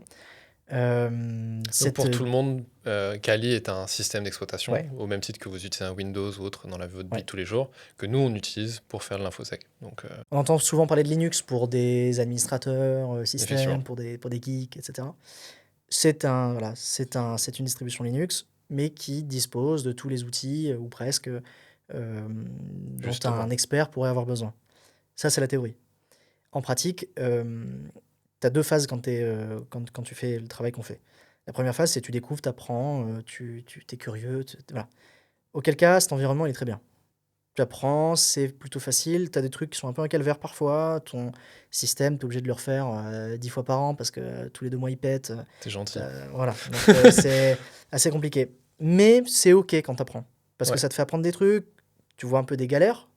Tu apprends dans la galère. Tu apprends plein de trucs. Donc, très bien. Donc, quelque part, on pourrait penser que ce système d'exploitation qui est un peu instable, il serait fait exprès pour des gens qui se forment, tu vois. Ouais. Ce serait limite louable. Par contre, pour des professionnels, ils n'ont pas que ça à faire. Donc, moi, mon métier, c'est pas de maintenir des outils. C'est d'auditer. C'est d'apporter de la valeur à des clients. Je peux pas passer mon temps à maintenir un système d'exploitation. C'est comme si je disais demain à un comptable qu'il a tous les outils qu'il lui faut dans son Windows. Il y a juste un léger détail. C'est que son Windows, il va marcher une fois sur 2, ou aller 3 fois sur 4. Mais la fois sur 4 où ça marche pas, il doit tout refaire. Il doit tout remonter. Oui, bah bien sûr, bah, j'ai que ça à faire, oui. Oui, bien sûr, oui. Donc en fait, assez rapidement, je me suis dit, mais j'ai pas compris un truc ou bon. Et assez impatient, je me suis dit, mais en fait, je ne trouve pas de solution à ça. J'ai face à moi une boîte à outils instable. À chaque fois que je l'ouvre, il y a un truc qui pète. Au bout d'un moment, il y a tellement de trucs qui pètent que je suis obligé de refaire complètement le truc. Et ça me prend du temps. Et il y a cette histoire que maintenant beaucoup de gens connaissent, où j'étais un jour dans un hôpital, je réalisais un audit dans un hôpital. Et puis, je n'étais pas un expert international. Moi-même, je faisais des erreurs. Ça n'a pas pardonné. Et encore une fois n'est pas coutume, ma Kali est parti, a volé en éclats. Et le truc, il marchait plus. Tu fais une commande, le truc te répond plus, etc. J'avais fait n'importe quoi. Mais j'avais face à moi un système d'exploitation monolithique, un espèce de bloc et dont une base en fait avait pété, et donc tout le reste s'est écroulé. C'était un espèce de jeu de Jenga en fait. J'ai enlevé la mauvaise pièce au mauvais moment, j'aurais pas dû, et tout a pété. T'as enlevé Python pour la référence, je crois. Ouais. Donc tu essaies de réinstaller, et le truc que tu utilises pour installer Python te dit, alors je veux bien installer Python, mais j'ai besoin de Python pour et là installer tu lui Python. dis, mais tu me rends fou en fait. Et donc j'ai passé toute la nuit à remonter le système, à récupérer mes données, etc. Donc j'aurais pu éviter ça si j'avais été meilleur. Ça m'aurait quand même pris du temps. Ouais. Ça m'aurait quand même demandé d'avoir un process dans l'installation de mes outils, dans le maintien de mon environnement qui soit nickel chrome. Et même aujourd'hui, je le vois avec des gens qui sont très bons, peu de gens l'ont. Non, de toute façon, on est tout le temps en quick and dirty. Enfin, voilà, ça marche pas. Majoritairement. Ça marche pas de faire ça. Quelques rares personnes arrivent à le faire en maintenant plusieurs VM en même temps, plusieurs machines virtuelles et tout. Mais bref, c'est un débat de tech. C'est pas fait pour. Et bah donc du coup, j'ai créé un truc qui s'appelle Exegol. Je vais pas rentrer dans le détail technique de pourquoi j'estime que le truc répondait à mon besoin, mais en tout cas, il répondait à mon besoin. Il répondait à mon besoin, puis il a répondu aux besoins de mes équipes, puis de potes qui étaient pas dans mes équipes, puis de potes, et puis en fait, au fur et à mesure, je me suis dit, bon, je vais l'open sourcer, je vais le rendre public. Et en fait, au fur et à mesure, le truc a évolué. Moi, parce que j'ai un grain, je passe mon temps à faire ça, je me dis, en fait, ce serait pas mal de... Bon, je passe le temps. Et en fait, au fur et à mesure, ça fait 5 ans que le truc existe, et aujourd'hui, il est utilisé par des milliers de gens. On a une grosse communauté derrière. On est devenu une réelle alternative pour les pros. Oui, c'est vrai que maintenant, quand on parle des différents OS qu'on a Kali, Parrot et Exegol. Ouais, alors il n'y a pas que, il y a Black Arch aussi, bon, il y en a d'autres. C'est devenu vraiment. Par contre, ce qui est sûr, c'est que tu as deux designs. Tu as le design monolithique, et alors là, pour le coup, tu as tout le monde. Peut-être qu'on peut expliquer ce que c'est que monolithique. Un seul bloc, ouais. Mais dans le sens d'un système d'exploitation. Qu'est-ce que ça implique pour nous, entre guillemets, qui l'utilisons? Eh bien, quand tu installes Kali Linux sur ta machine, tu as plusieurs possibilités. Petit 1, tu l'installes sur ce qu'on appelle, tu fais une install bare metal, c'est-à-dire que tu enlèves le système d'exploitation de ta machine et tu le remplaces par Kali Linux. Je mets ce truc de côté tout de suite, c'est le pire truc à faire. On est d'accord. Parce que ton système va évoluer au fur et à mesure du temps, d'installation de nouveaux outils, de mise à jour. Donc ceux qui nous écoutent sauront que les mises à jour sur une Kali, c'est très instable, tu pètes ton système une fois sur deux. Faut éviter, les gens d'ailleurs ne font plus de mise à jour de Kali, ils ont trop peur. Donc ça, on évite. On ne travaille pas au quotidien avec une Kali Linux. Kali, c'est bien pour faire tourner des outils, mais c'est pas avec ça que tu vas faire une écriture de rapport. Tu vas pas vivre avec cet outil, avec cet OS. Tu Faut vas être maso. Oui, et puis il faut pas, faut accorder peu de valeur à sa propre sécurité perso aussi, parce que ça veut dire que donc tu vas vivre avec ce système d'exploitation. Bon, ça manque un peu de ce qu'on appelle d'OPSEC, de sécurité opérationnelle. C'est pas terrible. C'est pas ce qu'il y a de plus sain. Donc je mets de côté. Deuxième option, tu fais ce qu'on appelle un dual boot. Donc tu as sur ta machine 2 systèmes d'exploitation en même temps. Windows pour tout ce qui va être ta vie perso, écrire des rapports, les trucs un peu corpo, et ta vie perso par exemple, si tu utilises le même PC, j'y viens après, et Kali pour les trucs précis. Je veux faire du test, je veux faire du hacking. Bon, pourquoi pas, mais ça résout pas le problème que ton OS, il évolue au fur et à mesure de tes installs, de tes mises à jour, et de blablabla. Donc, j'exclus. Ouais, d'accord. C'est pas possible. Parce que ça veut dire qu'à chaque fois que ton OS va péter, tu vas devoir réinstaller cet OS-là. C'est débile. Et en plus, dans certains cas, je veux dire, tu as quand même généralement 2 machines différentes, ta machine perso, ta machine pro. Si à chaque fois dans ta machine pro, et encore pire si c'est la machine que tu utilises pour perso, tu dois redéployer ta machine à chaque fois, c'est infernal. Bon, et ça prend du temps, et ça va pas. Ok, qu'est-ce qu'on fait? Autre possibilité, on a donc un système d'exploitation, on le touche pas, et dessus on va faire des machines virtuelles. Donc je vais avoir un OS qui tourne dans un OS, et cette machine virtuelle, ce qui se passe, c'est que elle évolue au fur et à mesure de mes outils, mais si à un moment elle pète, c'est pas grave, je l'enlève, je la refais. Ouais. Ça prend du temps, donc je dois réinstaller ma machine virtuelle, ça me prend du temps. Elle va être faite par défaut, je vais devoir y rajouter mes outils, faire mes propres déploiements, etc. Ça, c'est dans le scénario le plus simple. Je le mets de côté parce que ça prend trop de temps et c'est un calvaire. Tu peux pas à chaque fois que tu vas démarrer un pentest, recréer de zéro une VM avec tous tes outils et tout, c'est pas possible.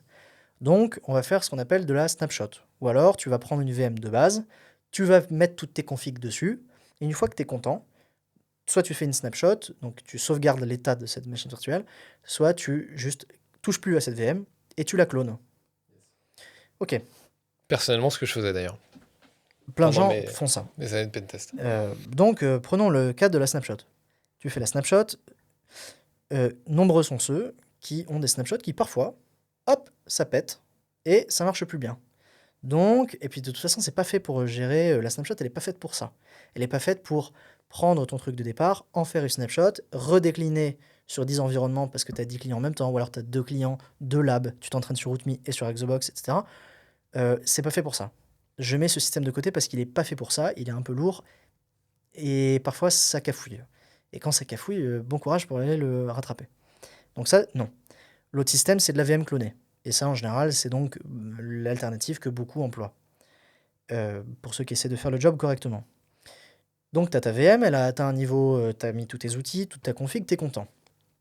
Tu vas donc plus toucher à ça, tu vas le considérer comme un template, tu vas la cloner, et donc tu te dis, bah ça, je la clone et ma nouvelle VM s'appelle client 1, ma nouvelle VM s'appelle client 2, etc. etc. Mais c'est vachement lourd. Ouais. Parce que la C'était le virtualisation, gros pour problème comprendre, c'est que tu virtualises, tu virtualises une couche matérielle complète, une architecture CPU, je la fais courte pour les non techniques, tu simules un ordinateur complet dans un ordinateur qui tourne déjà. C'est très consommateur de ressources. Et en plus, quand tu vas cloner ta VM, il suffit que ta VM elle fasse 50 Go, tu la clones, boum, cadeau, tu viens d'avoir 100 Go. Bon, sauf si tu utilises d'autres process et tout, je ne vais pas rentrer dans le détail, mais la plupart du temps, ça va te consommer autant d'espace, ça va te consommer autant de ressources. Pas très efficace. Tu veux démarrer ta VM, ça met une plombe. Ou alors, sauf si tu as gardé son état, mais bon, on rentre dans des trucs assez précis, assez, bon, pas forcément les plus stables. Et encore, ça c'est pour ceux qui font l'effort de faire des VM clonés. Je connais beaucoup de gens qui ont une VM, et la VM, c'est la même C'est la même depuis jusqu'à ce longtemps. qu'elle pète, ils reloadent leur snapshot d'avant et ça recommence. Sauf que ça veut dire que pendant tout ce laps de temps, la VM évolue, devient de plus en plus instable, et soit dit en passant, un risque de sécurité, parce qu'il suffit que dans le lot, c'est aussi un risque que tu te fais Oui, bien sûr. compromettre toi-même. Et ben, tous les réseaux sur lesquels tu vas te connecter, tu vas indirectement interconnecter des réseaux étrangers. Tu arrives entre un réseau d'un client A, un réseau d'un client B avec une même machine, tu viens indirectement de connecter deux réseaux. Donc c'est un problème. Donc c'est pour ça que, C'est je la dis qu'ils genèse. sont monolithiques, c'est parce qu'ils sont pas faits pour tourner sur du multi-environnement, pour avoir plein d'environnements en même temps, efficaces, performants. Voilà. Donc c'est pour ça que nous on a créé Exegol. Je rentre Ok. pas dans le détail technique, mais effectivement, il s'appuie sur certaines technos qui ne sont pas de virtualisation, mais de conteneurisation, qui sont beaucoup plus performantes, bien moins énergivores, beaucoup plus rapides. J'ai mon PC qui est là, qui est un Mac. Un Mac, normalement, je veux dire, c'est pas fait pour faire ce genre d'activité. En général, on va prendre un PC classique, on va mettre une Linux dessus, tout va bien se passer. Moi, je suis macOS parce que c'est mon PC perso. Quand il s'agit d'aller faire des audits pour un client, quoi, soit j'utilise un autre PC qui est spécifique pour ça, mais ça pourrait très bien être un Mac, soit j'utilise celui-ci, par exemple, pour faire du Hack the Box, du RootMe, des trucs comme ça. Et auquel cas, je démarre un environnement, ça me prend 10 secondes. Ok. En 10 secondes, Donc, mon environnement, il est prêt à l'emploi. Exegol est un ensemble d'outils packagés dans Ouais. un seul, on va le Et dire qui quand ont même, été Docker. conçus dès le départ pour ça. C'est Ok. ça surtout, en fait. Donc, au-delà du fait que Kali arrive toujours à la bourre sur le choix d'outils, les outils sont toujours pas à À jour, jour. c'est le cirque. Là, je donne un exemple concret. Avant qu'on se voit, il y a Certify, c'est un outil qui existe, qui a sorti sa version numéro 5, V5. Je l'ai vu avant même la release sur Twitter de la version, parce que nous-mêmes, on a une pipeline qui tourne régulièrement, qui construit des images. J'ai pas vérifié, mais si je dis pas de bêtises, l'image Exegol, qui est donc maintenant, là, si tout s'est bien passé pendant qu'on est en train de discuter, si cette image a été publiée sur nos registres Docker, sur nos systèmes, nos utilisateurs sont donc en train de bénéficier à partir de maintenant de la nouvelle version de Certify qui a été annoncée il y a 1 heure sur Twitter. Spoiler alert, tu le verras sur Kali dans plusieurs mois. Oui, Voilà. forcément. Est-ce que c'est normal? On est dans un domaine qui évolue super vite. On a besoin d'avoir les outils à jour maintenant. Et tu peux pas t'attendre à ce que ton auditeur il prenne tous ces outils et qu'il les mette à jour tout seul, comme un grand, tout le temps. C'est pas possible. Donc ça a été fait pour ça, pour être agile, flexible, mais designé au départ pour avoir une utilisation pro, Ok. tout simplement. Donc il y a d'autres trucs au-delà du choix d'outils, au-delà du côté non monolithique, etc., qui sont plein de petites features à droite à gauche qui font que tu es un pro et tu dis ah ouais, c'est quand même mieux là. Et d'ailleurs, pas que pour les pros, hein, il y a plein d'étudiants qui l'utilisent pour les mêmes raisons. Parce que si c'est valable pour un pro, qui peut le plus, peut le moins, c'est valable pour un étudiant aussi. Et à la limite, il va prendre directement Il va apprendre, oui. les bonnes méthodes.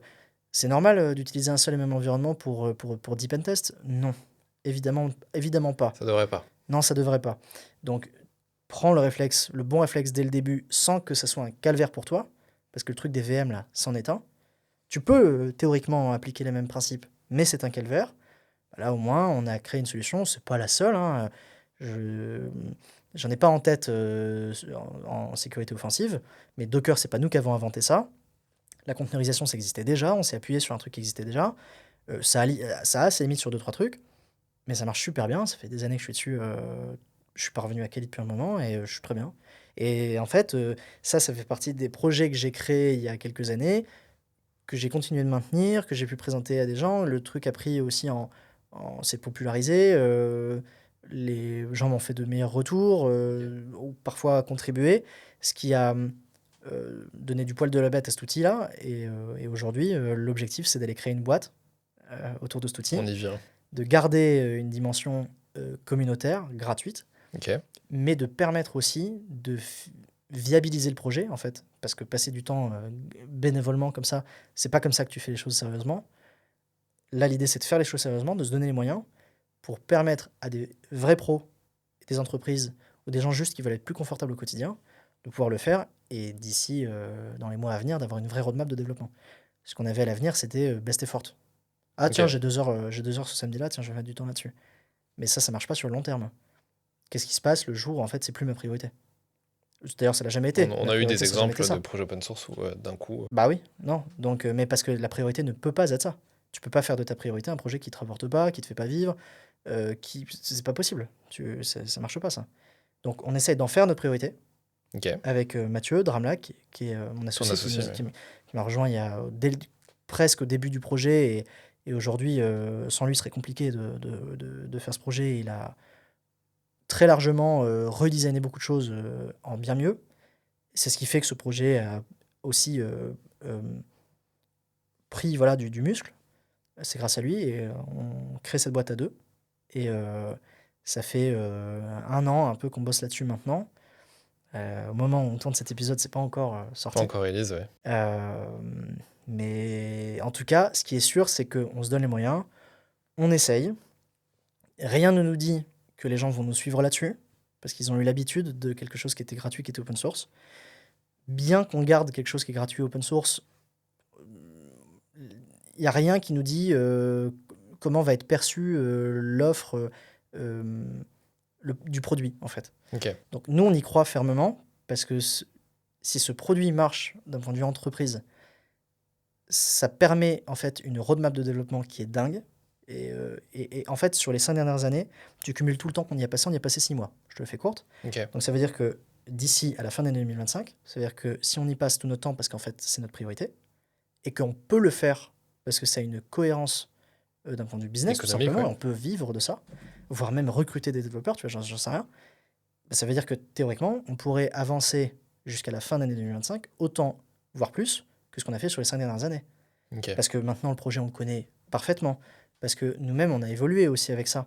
Et parce que quand tu bosses un samedi, puis le samedi d'après, tu as une déperdition aussi de contexte. Bien sûr. Tu vois, Un t'es gros pas sujet dédié dans à- le développement, c'est. Bah oui, alors que demain, je te dis, tu passes 5 jours non-stop dessus, mais tu fais des chocs à pic là. Donc c'est génial. Et ça, c'est ce qu'on a envie de faire parce que, c'est un truc dans lequel on croit. Parce que ce projet, on l'a vu grandir, mais enfin, on l'a fait grandir. Ok. Et là, on se dit, il y a vraiment besoin et on peut vraiment aller plus loin, quoi. Tu verrais notre roadmap, on a des idées dans Hâte tous de les voir sens. ça. Je pense que ça peut être très très Je la cool. Et garderai donc, pour du moi, coup, non, donc c'est dur de se lancer quand même, hein, Ouais, c'est dur d'entreprendre comme ça. d'entreprendre, effectivement. Mais c'est une autre forme de hacking. Ouais, C'est ce qui est assez. qu'est-ce qui ne l'est pas, quoi. Ouais, qu'est-ce qui ne l'est pas, mais c'est très particulier. Je suis dans le même cas que toi. Ce qui est intéressant, c'est de trouver le modèle. Toi, j'ai l'impression que tu as trouvé le modèle qui te. En tout cas, on le teste. En Voilà, tout cas, tu le on se testes. donnera les moyens d'y arriver. Après, il n'y a aucune garantie, mais comme on disait, on essaye de ne pas trop laisser de chance au hasard. Il y en a toujours. Non, mais évidemment qu'il y en a, mais on essaie de réduire ça le plus possible en travaillant, en fait. Et on se dit, je veux dire, à un moment, si le boulot il est fait avec transparence, avec bienveillance, je veux dire, on garde l'open source, on y croit. On y a toujours cru, on continuera d'y croire, même si c'est très compliqué. En France, juridiquement, c'est très compliqué de faire de l'open source. C'est-à-dire. Bah, on s'égare. T'allais Ouais, venir mais à c'est- une conclusion mais- sur ton propre parcours. Donc, si tu veux parler Non, de non, l'open non, source, on va se perdre. Hein. je veux qu'on continue là-dessus, ça m'intéresse. Bon, alors, c'est compliqué parce que, donc, pourquoi je te mentionne l'open source? Parce que on a une communauté qui vit de l'open source. D'accord? Les outils qu'on utilise à 90% sont gratuits. Ça, il faut le dire, c'est que Voilà. tous les outils qu'on utilise, Ouais, majoritairement, à quasi, part ouais. peut-être Burp, Ouais, il y en a quelques-uns. et Il va y avoir quelques-uns des commandants de dont on contrôle, paye les il va y licences, avoir et encore, du Burp, il va y faut avoir le des dire, scanners, etc. on Mais paye pas toujours les licences, ouais, sont en plus, majoritairement en gratuits. plus. Ils sont gratuits. Et alors, attention à ne pas faire l'amalgame. Ils sont gratuits et souvent open source. Mais ce sont deux choses distinctes. Gratuit, c'est le prix. Ouais. C'est le prix qu'on paye pour l'accès ou l'utilisation d'un outil. Quand un outil est gratuit, là, on a juste une information sur son prix. Ouais. C'est qu'on n'a pas à payer pour l'utiliser. Ouais, Ok. d'accord. ChatGPT, tu peux l'utiliser gratuitement. Ok. Mais tu peux aussi payer pour l'utiliser. Ouais. Donc, c'est ce qu'on va appeler un modèle hybride ou du freemium. Tu appelles ça comme tu veux. Donc, tu as un modèle gratuit, tu as un modèle payant. Bon, ok. Ensuite, l'open source. Ça, c'est encore autre chose. L'open source, c'est quelque chose qui donc s'oppose au logiciel propriétaire, qui est typiquement, quand on pense logiciel propriétaire, on pense souvent à Microsoft, par exemple, qui est l'éditeur derrière Windows. Le code source de Windows n'est disponible nulle part. En tout cas, pas sans fuite. C'est censé être quelque chose de Il est protégé. protégé. Tu n'as pas la lecture sur le code source comme ça. Linux, c'est l'inverse. C'est open source. C'est-à-dire que tu peux lire le code.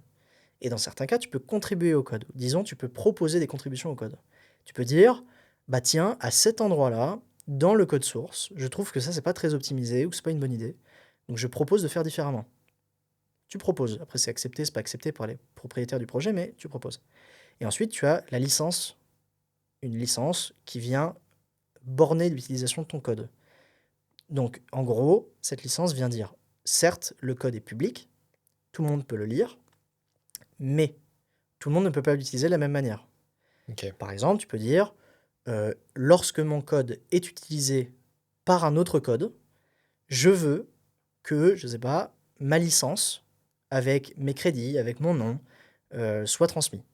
Ou alors, je veux que lorsque tu utilises mon outil, que tu joignes forcément à cet outil le code source, pour que ça reste open source. Ok. Tu as plein de règles comme ça qui existent, tu as plein de types de licences différentes. Chacune va avoir sa propre règle, une certaine flexibilité ou pas. En France, tu as un truc qui s'appelle le droit d'auteur, la Ouais. propriété intellectuelle.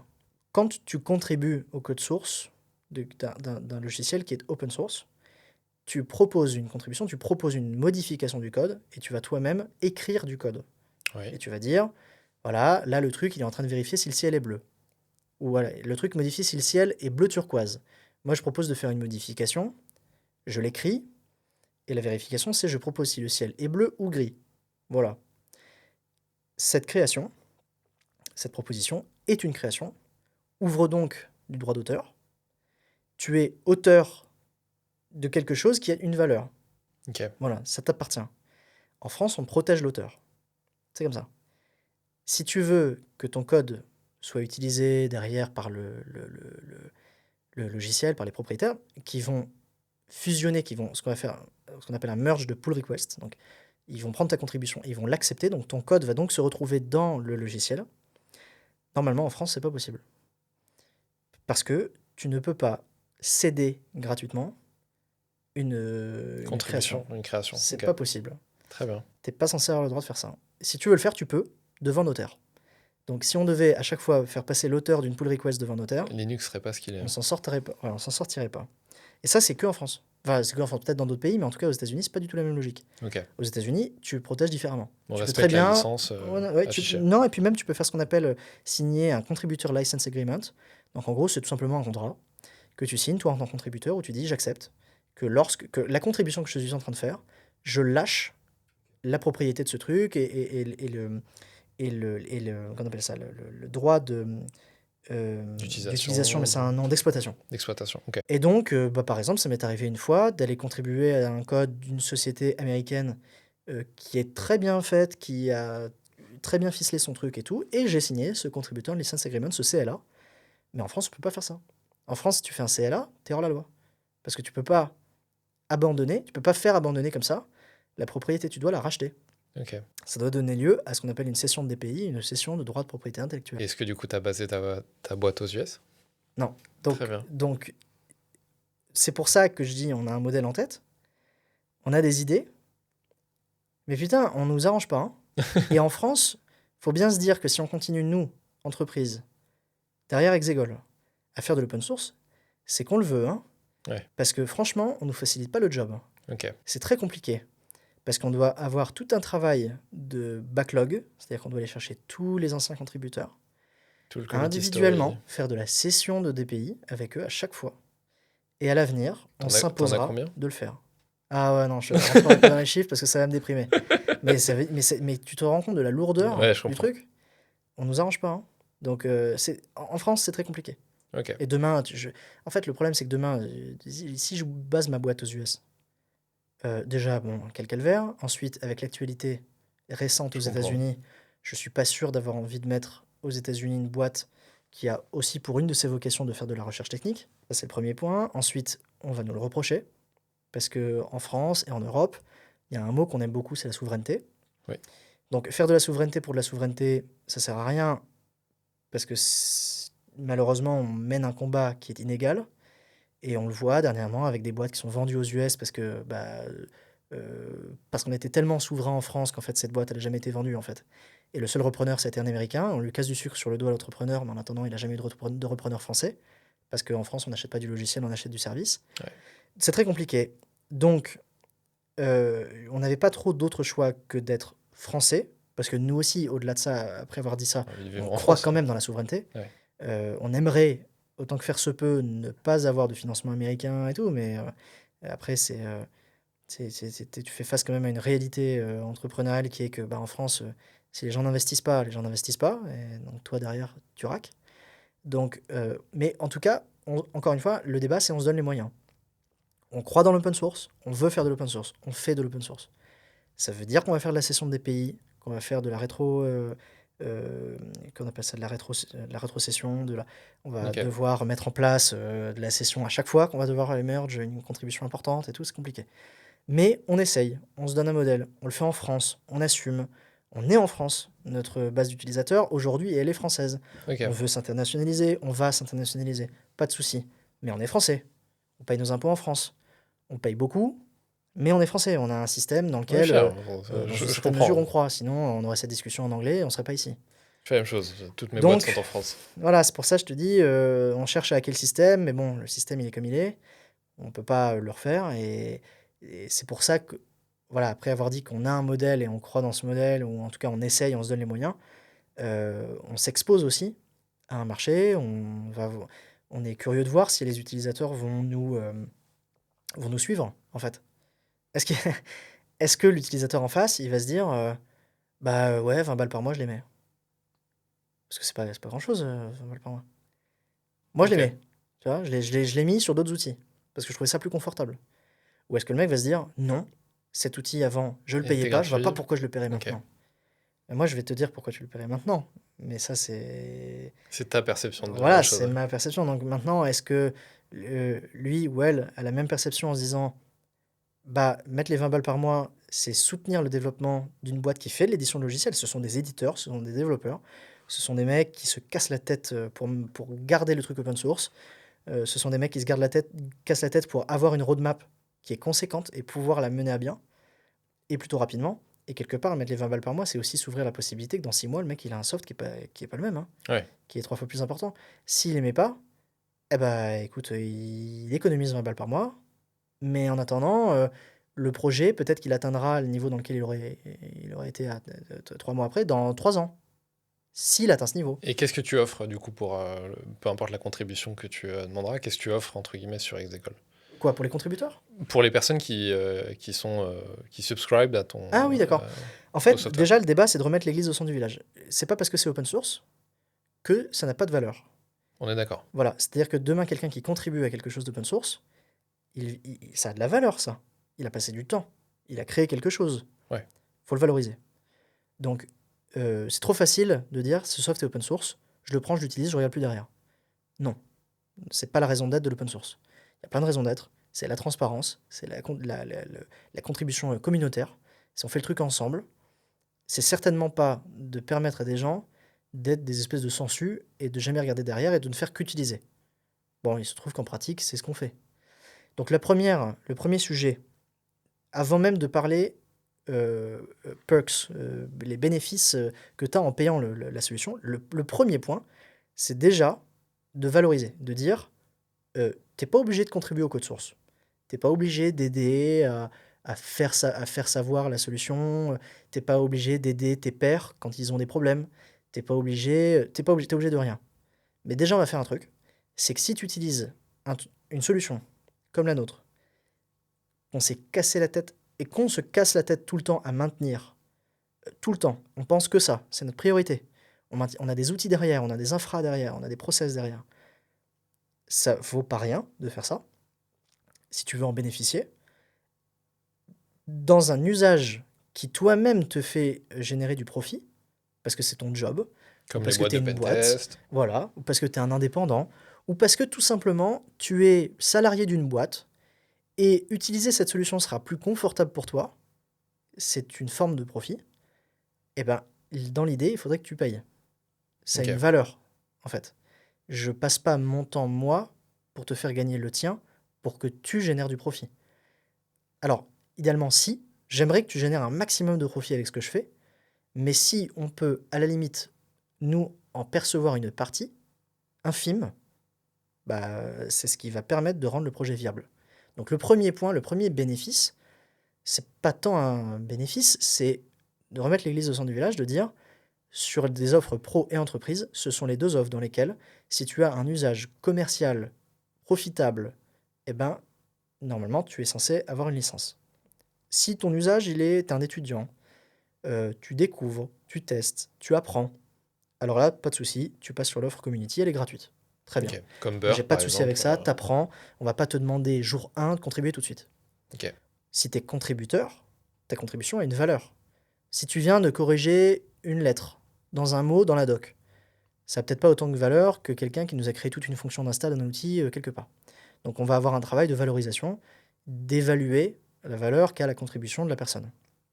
Donc on se dit, ok, il a fait la correction d'une typo. Bon, la correction d'une typo, est-ce que on va générer une cession de droit de propriété intellectuelle sur la correction d'une typo? Non, ça ouvrira pas forcément de droit là-dessus. Par contre, quelqu'un qui a une idée originale, qui le matérialise par du code, un algorithme, une fonction, là, ça ouvre un droit. Ok. C'est normal. Et ben c'est là où nous, notre modèle, c'est justement de rendre l'open source viable sur ce projet. C'est de dire, eh ben, ok, tu as créé quelque chose qui vaut, qui a une valeur, on la reconnaît cette valeur, et pour le coup, tu n'auras pas à payer l'outil, ou alors bien moins cher, ça dépend de ce que tu auras fait.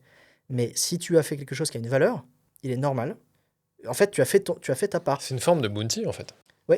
En fait, C'est une c'est le forme de modèle qu'on a feature bounty, trouvé. quoi. C'est le modèle qu'on a trouvé pour faire vivre l'open source. Parce que, encore une fois, l'open source ne veut pas forcément dire gratuit. L'open source, il a une raison d'être qui est de la transparence et du collectif. Ouais, du don, d'une Ouais, certaine manière. non, mais même, c'est pas tant ça, c'est de travailler ensemble Oui, pour aller plus à loin. la réalisation de quelque chose. Donc, euh, tout ça pour dire que si tu contribues, tu respectes cet esprit, en fait. En fait, dans l'idée, si tout le monde contribuait à cette solution deviendrait dingue. Tout le monde créerait quelque chose, ça serait incroyable. Ouais. Donc personne n'aurait à payer. Mais pour favoriser ça, Mais vu que la part des gens qui contribuent à ce genre d'outil, elle n'est pas de 100%, c'est pas grave. On ne demande pas à tout le monde de contribuer. Tout le monde n'est pas capable de le faire, tout le monde n'a pas envie de le faire. Donc ceux qui contribuent, on va les soigner, on va évaluer la valeur comme on peut de leur création. Ça donnera lieu à une 1040, ou alors même juste on le prend en charge complètement la licence sur une période donnée. Ceux qui ne contribuent pas contribueront quand même. Enfin, c'est l'idée, en tout cas. C'est que quelque part, s'ils utilisent l'outil, c'est qu'ils lui accordent une valeur. Sinon, ils ne l'utiliseraient pas. Ça leur servirait à rien. Si l'outil Ok. te sert à rien, tu payes rien. Mais c'est normal, tu l'utilises pas. Si tu utilises quelque chose, tu lui accordes une valeur, ça te sert à quelque chose, ça t'est plus confortable, ou en tout cas, ça te permet d'aller plus vite, plus fort, je sais pas. Eh ben, on le valorise. Et à ce moment-là, soit tu contribues par du code, soit tu contribues financièrement. Voilà. J'ai essayé d'autres modèles avec d'autres projets par la donation pure. Ça marche pas. J'ai essayé avec de la publicité, ça marche pas. J'ai essayé avec du sponsoring, ça marche pas. Ok. On est dans un domaine qui est trop niche. Par exemple, The Ça va Hacker pas. Recipes, t'as testé des choses Ouais, pour le bah, monétiser. Zachary Recipes, j'ai essayé les trois. Ok. Le seul truc que j'ai pas essayé, c'est du merch. Ok. Et un autre truc qui va être qu'on pourrait appeler de la diversification. Et donc le bon exemple, c'est Kali. Comment fonctionne un Kali Linux? Comment un Kali Linux existe-t-il encore aujourd'hui alors qu'il est gratuit et open source? Grâce à OSSEC. Ouais, grâce à Offensive Security. Au début, Kali, comme je disais tout à l'heure, a le droit de cuissage. Backtrack a été la première distrib Linux à offrir un espèce de package d'outils. Maintenu, géré, etc., managé. C'était imparfait, mais en tout cas, à ce moment-là, quand c'est sorti, ça répondait à un besoin. Donc ça répondait à ce besoin, ok, ce truc est devenu Kali. Kali a eu une communauté monstrueuse derrière, d'utilisateurs qui ont donc été tout de suite utilisateurs de cette solution. Donc Kali s'est vu, on va dire, plébiscité par une communauté très forte, Yes. et Offensive Security a profité de cette renommée pour créer quelque chose qui s'appelait la PWK, Pwn with Kali. Ils ont créé une certification, une formation certifiante, donc suivie d'un examen certifiant, dont le seul et unique but est de t'apprendre ou de mesurer ta capacité à utiliser Kali pour du hacking, pour de la sécurité offensive, pour du pentest. Et en fait, cette certification est devenue, là aussi, une des premières certifications dans le domaine. Et donc, pareil, même logique, droit de cuissage. c'est devenu ce qu'on appelle l'OSCP. Yes. Et c'est la certification aujourd'hui Pentest la plus Une des connue, plus connues. la plus plébiscitée. Donc, moi, j'ai beau penser que c'est une certification qui est un peu surcotée pour ce que c'est, ça change pas le fait que quand un client te dit est-ce que votre auditeur il est certifié OSCP, bah, idéalement, si tu veux le marché et que tu as envie de bosser, il faudrait que tu sois certifié. Ouais. Le client le demande. Donc, Tu l'es? Ouais. Ouais, je suis certifié Je suis OSCP. toujours, je suis toujours passé à côté. Ouais, tu vois, j'ai été assez déçu de cette certif. J'ai pas aimé. J'ai pas Ok. trouvé ça réaliste. C'était plus du CTF qu'autre chose. Mais voilà le modèle. Ok. Très Et bien. aujourd'hui, Offensive Security est une boîte de certification. C'est marrant parce Ils ont qu'on retrouve, l'OSCP, l'OSCE, ils ont plein de trucs. on retrouve le même état d'esprit même dans ton entrepreneuriat, en quelque sorte. C'est-à-dire que tu avais un problème qui était de trouver un modèle par rapport à l'histoire d'Exegol, qui était Ouais. l'open source. Forcément, tu voulais développer encore plus vite, encore plus loin ce projet-là. Ouais. Donc, tu avais un sujet de finance, De viabilisation, de ouais. viabilisation. Et tu as essayé de trouver le modèle économique, viable, J'ai testé. tout en C'est ce respectant que je veux l'historique du projet, parce qu'on a vu beaucoup... Puis les valeurs ont pas, oui, bah les valeurs ont pas changé. les Moi, je valeurs ont crois pas toujours changé. dans l'open source, je crois toujours dans la communauté. Je crois pas dans le fait qu'à être seul capitaine à bord, tu fais toujours les bonnes décisions. C'est pas possible, ça. Mais comment est-ce que tu fais pour concilier ces valeurs avec une activité professionnelle viable, un projet qui va durer dans le temps? C'est dur de trouver un modèle. Ouais, effectivement. Et tout en respectant tes utilisateurs. Enfin, c'est très compliqué. Et en plus de ça, on est dans un domaine dans lequel il est très facile de faire un exercice de perception, enfin, en gros d'être mal perçu. Ouais. On a une communauté qui est très critique. Et il suffit que les gens pensent que Tu le ton fais pour les objectif dans mauvaises la vie, raisons. c'est de faire des thunes sur leur dos. Même si c'est pas le cas, même si tu as toute la bonne volonté du monde, il suffit que dans ta communication, c'est ce que tu laisses transparaître, à tort, t'es mort. Ouais. Et le projet que tu t'es cassé la tête à maintenir, à créer, comment dire, l'état d'esprit derrière le projet, il est le même. On a envie d'aller super loin, on a envie de créer des trucs de fou. Mais il suffit que les gens pensent, à raison ou à tort, je suis pas là pour juger, que notre move est un move ultra capitaliste, l'objectif c'est de se faire des thunes sur le dos des gens, etc. Et notre projet, on n'y arrivera pas. Ouais. Et notre modèle ne marchera pas. Mais le fait est que j'ai essayé le sponsoring, la donation, la publicité, des trucs qui... Et d'ailleurs, je pense que je ne changerai pas, et je pense que The Hacker Recipes restera un projet best effort, parce que je ne veux pas que la connaissance soit derrière un paywall, à l'inverse de Exegol qui lui donne un confort, et en plus de ça, on garde c'est du logiciel, donc on peut plus facilement garder une offre gratuite. On a testé. Et ce que tu dis sur l'état d'esprit hacking entrepreneur, bah oui, tu étudies, tu testes, tu mesures, tu regardes.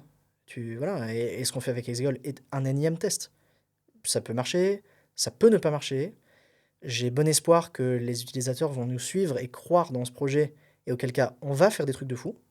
On l'a fait sur les 5 dernières années. Alors pourquoi est-ce que demain, en réussissant à dégager du budget, on n'irait pas bien plus loin? C'est pas possible. Ça me paraît cohérent. Voilà, donc on va le tester, le modèle dans lequel on croit le plus et qui est le plus respectueux de ses valeurs. Mais très franchement, demain, quelqu'un qui a envie de nous contourner, un check de licence, un truc comme ça, parce que le truc est open source. On a fait du reverse. Eh ben, on sait vas-y, comment ça fonctionne. ouais, fais-le. Vas-y, Je comprends. tu joues le rôle, un rôle dans le fait que ce projet, peut-être, si tout le monde fait comme toi, dans 2 ans, il n'existe plus. Parce qu'on ne peut pas en faire notre priorité de vie. Et notre famille ne comprendrait pas les choix d'aller vivre sous un pont, parce qu'en fait, on passe notre journée à bosser sur un projet qui, en fait, n'est pas rémunérateur.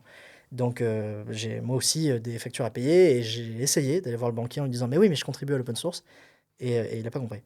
Donc, tu es obligé de chercher des méthodes. Ouais. Ok, très bien. Est-ce que tu as peut-être des choses à transmettre sur ton expérience là pour l'instant dans l'infosec, et est-ce que tu as pu observer des golden nuggets? J'ai beaucoup apprécié la conférence que tu as fait au WAC, trouver sa place dans l'infosec. Ah ouais, j'ai hésité à la faire, ça. J'ai beaucoup aimé. Je pense que c'était un discours qui a fait du bien. J'ai donné beaucoup de formations, qui a fait du bien à beaucoup d'élèves que j'ai pu avoir. Parce qu'effectivement, c'est difficile de s'y retrouver, surtout par nos personnalités, en général, des personnes qui arrivent dans l'infosec. Donc, est-ce que tu aurais des choses peut-être à transmettre, des choses que tu as as pu voir qui Mm. marchent ou alors qui t'ont permis, toi, de débloquer des situations sur le long terme? Tu as transmis déjà juste le fait de favoriser, d'essayer de te mettre dans des positions qui te permettent Ouais, d'obtenir certaines ouais, ouais, ouais. opportunités? Euh, ouais, j'en reviens au travail. Après, faut faire attention à pas travestir cette idée parce que on finit par en mourir. Euh, mais en tout cas, oui, ce qui est sûr, c'est que on peut faire en sorte de ne rien laisser au hasard, ou en tout cas le moins possible. Euh, Soit en étant très intelligent, t'es un génie, t'es visionnaire, c'est ce que tu veux, et auquel cas, bah vas-y, fais. Soit juste, tu fais tellement de trucs, en fait, qu'au bout d'un moment, t'es bien obligé de taper dans la cible, quand même. Donc, Multiplier les possibilités. non, mais juste, voilà, juste à travailler comme un monstre, je pense qu'au bout d'un moment, tu y arriveras. Le seul truc qu'il faut faire attention, et c'est le piège de notre domaine, vu que pour beaucoup, c'est une passion, c'est un luxe. Tu comptes pas les heures quand tu travailles, c'est génial. Alors les gens aiment pas faire des rapports, mais je veux dire, on t'emmène quand même chez des clients et tu vas aller tout péter. Et t'es un enfant dans ce cas-là. Le truc marche, je te dis, incroyable. Mais il faut faire très gaffe à pas se laisser happer par ce truc. euh, ou en tout cas à se connaître suffisamment bien pour savoir où est la limite. Je joue régulièrement avec cette limite, ce qui est dangereux aussi. Parce que le jour où tu la dépasses, tu fais ce qu'on appelle un burn-out, et c'est pas plaisant, parce que tu rentres dans une dynamique qui est négative, là où avant tu avais une dynamique que positive, où tu crées, tu contribues, puis aussi on te fait des retours par rapport à ce que tu fais, ce que tu fais plaît, Ça c'est t'énergise, plaisant, ça flotte l'ego, tu dis ok je vais faire encore plus, tu taffes, et puis ensuite il se passe un moment dans ta vie où il y a un petit truc qui te chafouine, et en fait parce que tu fais que bosser, t'as du mal à prendre l'air, où en fait tu rentres dans une dynamique qui est cette fois-ci négative, et là plus rien ne va. Et il faut faire très attention à du coup cette ligne de crête, parce que vu qu'on est dans un métier passion, on compte pas les heures donc, on a même d'ailleurs envie de continuer à le faire, c'est très très très facile de du coup ne pas se limiter. Ça moi c'est une grosse difficulté que j'ai, à réussir à me limiter. Viens vivre chez moi pendant une semaine, tu vas voir un peu comment ça se passe. C'est très Je très dur de prends décrocher. l'invitation. Non, bah, écoute, vas-y, viens, avec plaisir, tu vois. Je vais te faire découvrir le Dans le soleil du sud. Sud. Mais c'est très compliqué. J'ai beaucoup Je de mal comprends. à rentrer dans un sujet. Euh, c'est pour ça que je saisis parfois l'opportunité d'aller travailler dans un truc de coworking. Tu vois, je suis à l'hôtel, là, je suis monté pour quelques rendez-vous là, à Paris cette semaine, et là où je travaille le mieux, je pense que c'est dans le lobby de l'hôtel. C'est débile, hein, mais c'est ma façon de faire, parce que j'ai pas d'autres distractions. Je vais pas descendre dans le lobby de l'hôtel pour regarder un film, on est d'accord. On est d'accord. Ça sert à rien. Bon, donc je vais me mettre là, je vais bosser. Et bah, moi, ça marche. Le risque, c'est que de 8h à 18h, tu fais que ça. Exemple, j'ai pas mangé ce midi parce que j'ai pas vu l'heure, en fait. Donc avant de venir, je suis sauté quelque part, j'ai pris un truc à bouffer parce que c'était compliqué. Et ça, c'est le danger. Ok, donc c'est trouver ta limite D'apprendre à se acceptable, entre connaître. guillemets, et Ouais, d'apprendre à se c'est ça. connaître. Et d'apprendre à essayer de faire la différence entre ce qui est du pro, ce que te demande ta boîte, et toi, sans aller compter la minute non plus. Mais on est dans un domaine dans lequel c'est trop facile de se perdre là-dedans, et de jouer le jeu de l'addict, en fait, à pas décrocher. Et en fait, le problème de pas décrocher, c'est de finir par s'y laisser soi-même, et il faut pas le négliger. Parce qu'on n'est pas fait pour ça, on n'est pas fait pour être en état de concentration tout le temps, ça ne marche pas. On décroche forcément à un moment, sauf qu'à donc, à décrocher sans décrocher, on fait juste n'importe quoi. C'est très compliqué. Et moi-même, aujourd'hui, j'ai pas trouvé cette recette. Ok. C'est très dur. Donc, tu es obligé de t'appuyer sur les autres aussi, d'essayer toi-même de dire, bon, c'est vrai, ok, là, il faut que j'arrête. Donc, allez, plus que 20 minutes. Bon, 3 heures après, tu te réveilles, il est 4 heures du mat, tu dis, bon, là, je vais peut-être aller dormir. C'est compliqué, c'est compliqué. Donc, mon premier point, ce serait de dire, voilà, d'essayer d'être alerte sur ce truc. On a la chance d'être dans un métier passion, on va pas compter les heures.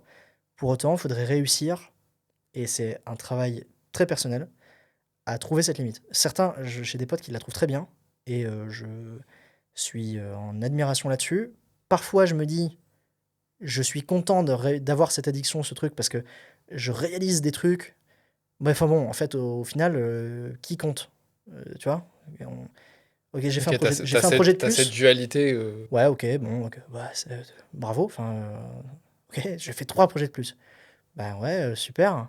Mais bon, et à la fin, ça donne quoi? Tu vis pour ça? Non, moi je fais petit à petit le constat que non, je vis pas pour ça. Et donc, il faut réussir à trouver l'équilibre, le courage de dire, bah non, le projet open source, en fait, euh, bah en fait, c'est peut-être pas ma priorité. Donc, j'aimerais que ça reste ma priorité. Donc, on va essayer de trouver un moyen pour que ça le soit de façon cohérente. C'est ça le risque que j'ai pris et c'est ma façon d'essayer de trouver un équilibre. Mon challenge va être soit, que ce projet réussisse en projet d'entreprise. Euh, et auquel cas, je serai le plus heureux du monde. Je serai pas le seul. Ce sera le cas de Mathieu aussi, mon associé. Et ce sera le cas, je l'espère, un jour, si on a la possibilité de recruter des gens qu'on va recruter et qui vont s'approprier ce projet. Auquel cas, le challenge, pour moi, il y en aura pas beaucoup, parce que ce sera assez naturel. Je continuerai, ça continuera d'être une addiction, mais normale, ce sera normalisé. Je l'aurai rendu légal. Et parce que quelque part, ça aura du sens, ce sera cohérent, ce sera. Voilà. Le vrai challenge, il va être si ça ne marche pas, de réussir à me limiter sur un projet qui, quelque part, euh, n'a pas son public. C'est-à-dire que j'aurais testé de proposer en fait un modèle dans lequel je recentre la valorisation d'un projet, d'une création, du temps passé, mais que les gens ne suivent pas. C'est pas grave. Néanmoins, il faut être prêt, moi de mon côté, euh, à m'aligner sur les gens, en fait. Si les Ok. gens me disent, eh ben, je suis pas prêt pour ce projet à mettre 20 balles par mois, Faut respecter le et feedback. exactement, il faut que je respecte ce Ok. feedback. Et ça va dans les deux sens. Ça va dans le respect du feedback pour faire mieux, pour faire plus, pour aller plus loin. Et c'est ce qu'on a toujours fait. Et c'est ce que je m'efforce à faire parce que je pars du principe que je suis quand même plutôt moins bon que l'ensemble des gens qui m'entourent. Donc si on les écoute, on va finir par faire un truc bien.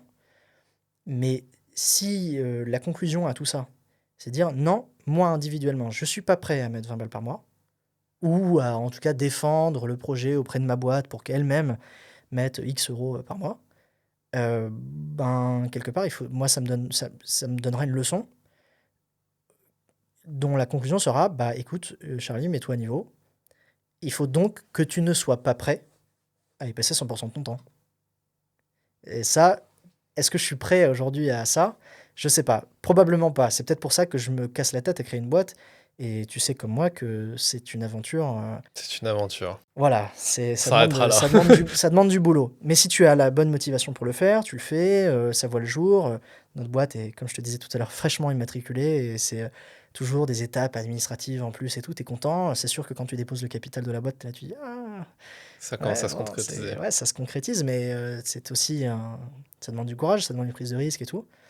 Mais je trouve que c'est le prix à payer pour savoir, en fait, pour se synchroniser avec la communauté d'utilisateurs. Ok. Voilà, mais on peut espérer qu'une chose, c'est que les gens y croient comme nous, hein. Mais Je l'espère aussi. ouais, En tout cas, j'y crois déjà. ouais, Je bah, parce mettrai les 20 que euros. franchement, on a encore une fois des idées plein la tête et tout, on a envie de faire plein de trucs. T'as qu'une envie, c'est que les gens te lâchent la bride. Et en fait, et que les gens te disent, vas-y, cours. Tu vois? Ce qui est marrant, c'est que ça n'a pas la forme, mais ça prend un peu les mêmes codes que des campagnes Ulule ou des choses comme ça, Ouais, avec des jalons que tu débloques en fonction du fonds qui a été oui, un levé. peu. Et, Oui, un peu. et donc, la roadmap va, je pense, aider beaucoup Ouais. aux personnes à se Ouais, projeter ouais. sur le sujet. Il y a des éléments qu'on va sortir dès le début, de nouvelles features, etc.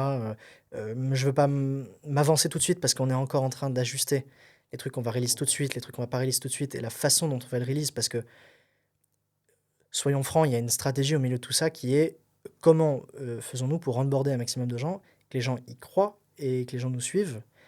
Est-ce que le meilleur move est de tout sortir tout de suite alors que très franchement, il y a la moitié des features qu'on veut sortir tout de suite qui ne sont pas encore finies? Donc probablement pas, parce que ça te ferait passer pour un branque, et on l'a vu avec des éditions de jeux, par exemple, Oui, qui se sont pris un beau retour de flamme parce qu'ils ont fait ça. Ils ont voulu tout sortir trop vite, et c'était une mauvaise idée. Actuellement, l'actualité, c'est un Rockstar Games qui est en train d'annoncer et de retarder la sortie d'un GTA 6, et ils sont félicités pour ça. Et nous, on se voit plus là-dedans, on se voit plus dans une stratégie de euh, faire bénéficier des features plus tôt aux gens qui l'ont demandé, aux pros, etc. permettre de viabiliser ce développement et de faire en sorte que ces features arrivent derrière dans le domaine public, communautaire, gratuit, quand on aura ramené d'autres features par-dessus. Et ça, c'est une stratégie sans fin. C'est notre move, il est là. De dire, on a une roadmap assez énorme de trucs qu'on a envie de faire. Et c'est sans fin. C'est-à-dire que on veut être plus rapide dans la création d'images. On veut, bref, faire en sorte qu'au quotidien, ça soit mieux. Ça demande beaucoup de boulot. Au milieu de tout ça, on a envie de rajouter des features. Ça demande encore plus de boulot. La question, c'est de savoir, encore une fois, à quelle hauteur les gens vont nous suivre là-dessus. C'est sûr que demain, tu as 2000 utilisateurs, jour 1, qui prennent un abonnement. Ça ne nous envoie pas le même signal que 2 le premier jour, 2 le jour d'après, 2 le jour qui suivent, etc. Et en fonction de ce signal, nous, on va adapter en bon père de famille, en bon dirigeant de société, l'investissement qu'on y fait. À date, Ok. tout l'investissement, il est de ma poche, ou en tout cas, ou de la poche, en tout cas des associés. Donc, en tout cas, de notre poche, on n'est pas allé chercher de l'argent magique, Vous n'avez je pas ne levé sais où. d'argent. On n'a pas levé et on compte pas lever, parce qu'on veut que ce projet ait enfin, en tout cas, pas lever tout de suite, on veut que ce projet ait une cohérence vis-à-vis de ses utilisateurs.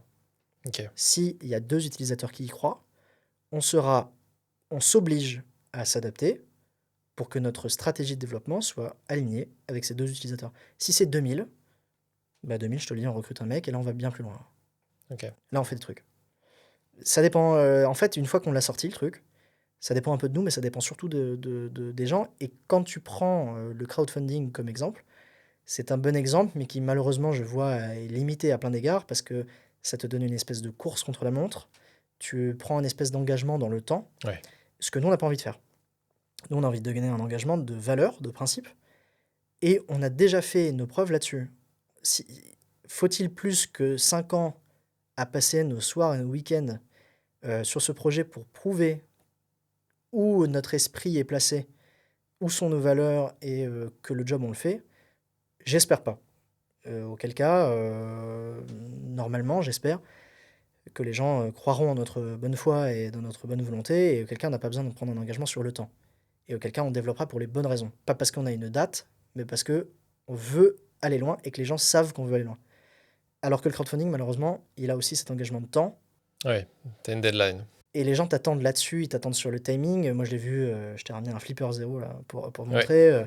C'est un bon outil multifonction qui fait un petit peu plein de trucs. C'est correct, mais il y a eu une attente timing énorme. La pression que ça a mis à cette boîte était monstrueuse.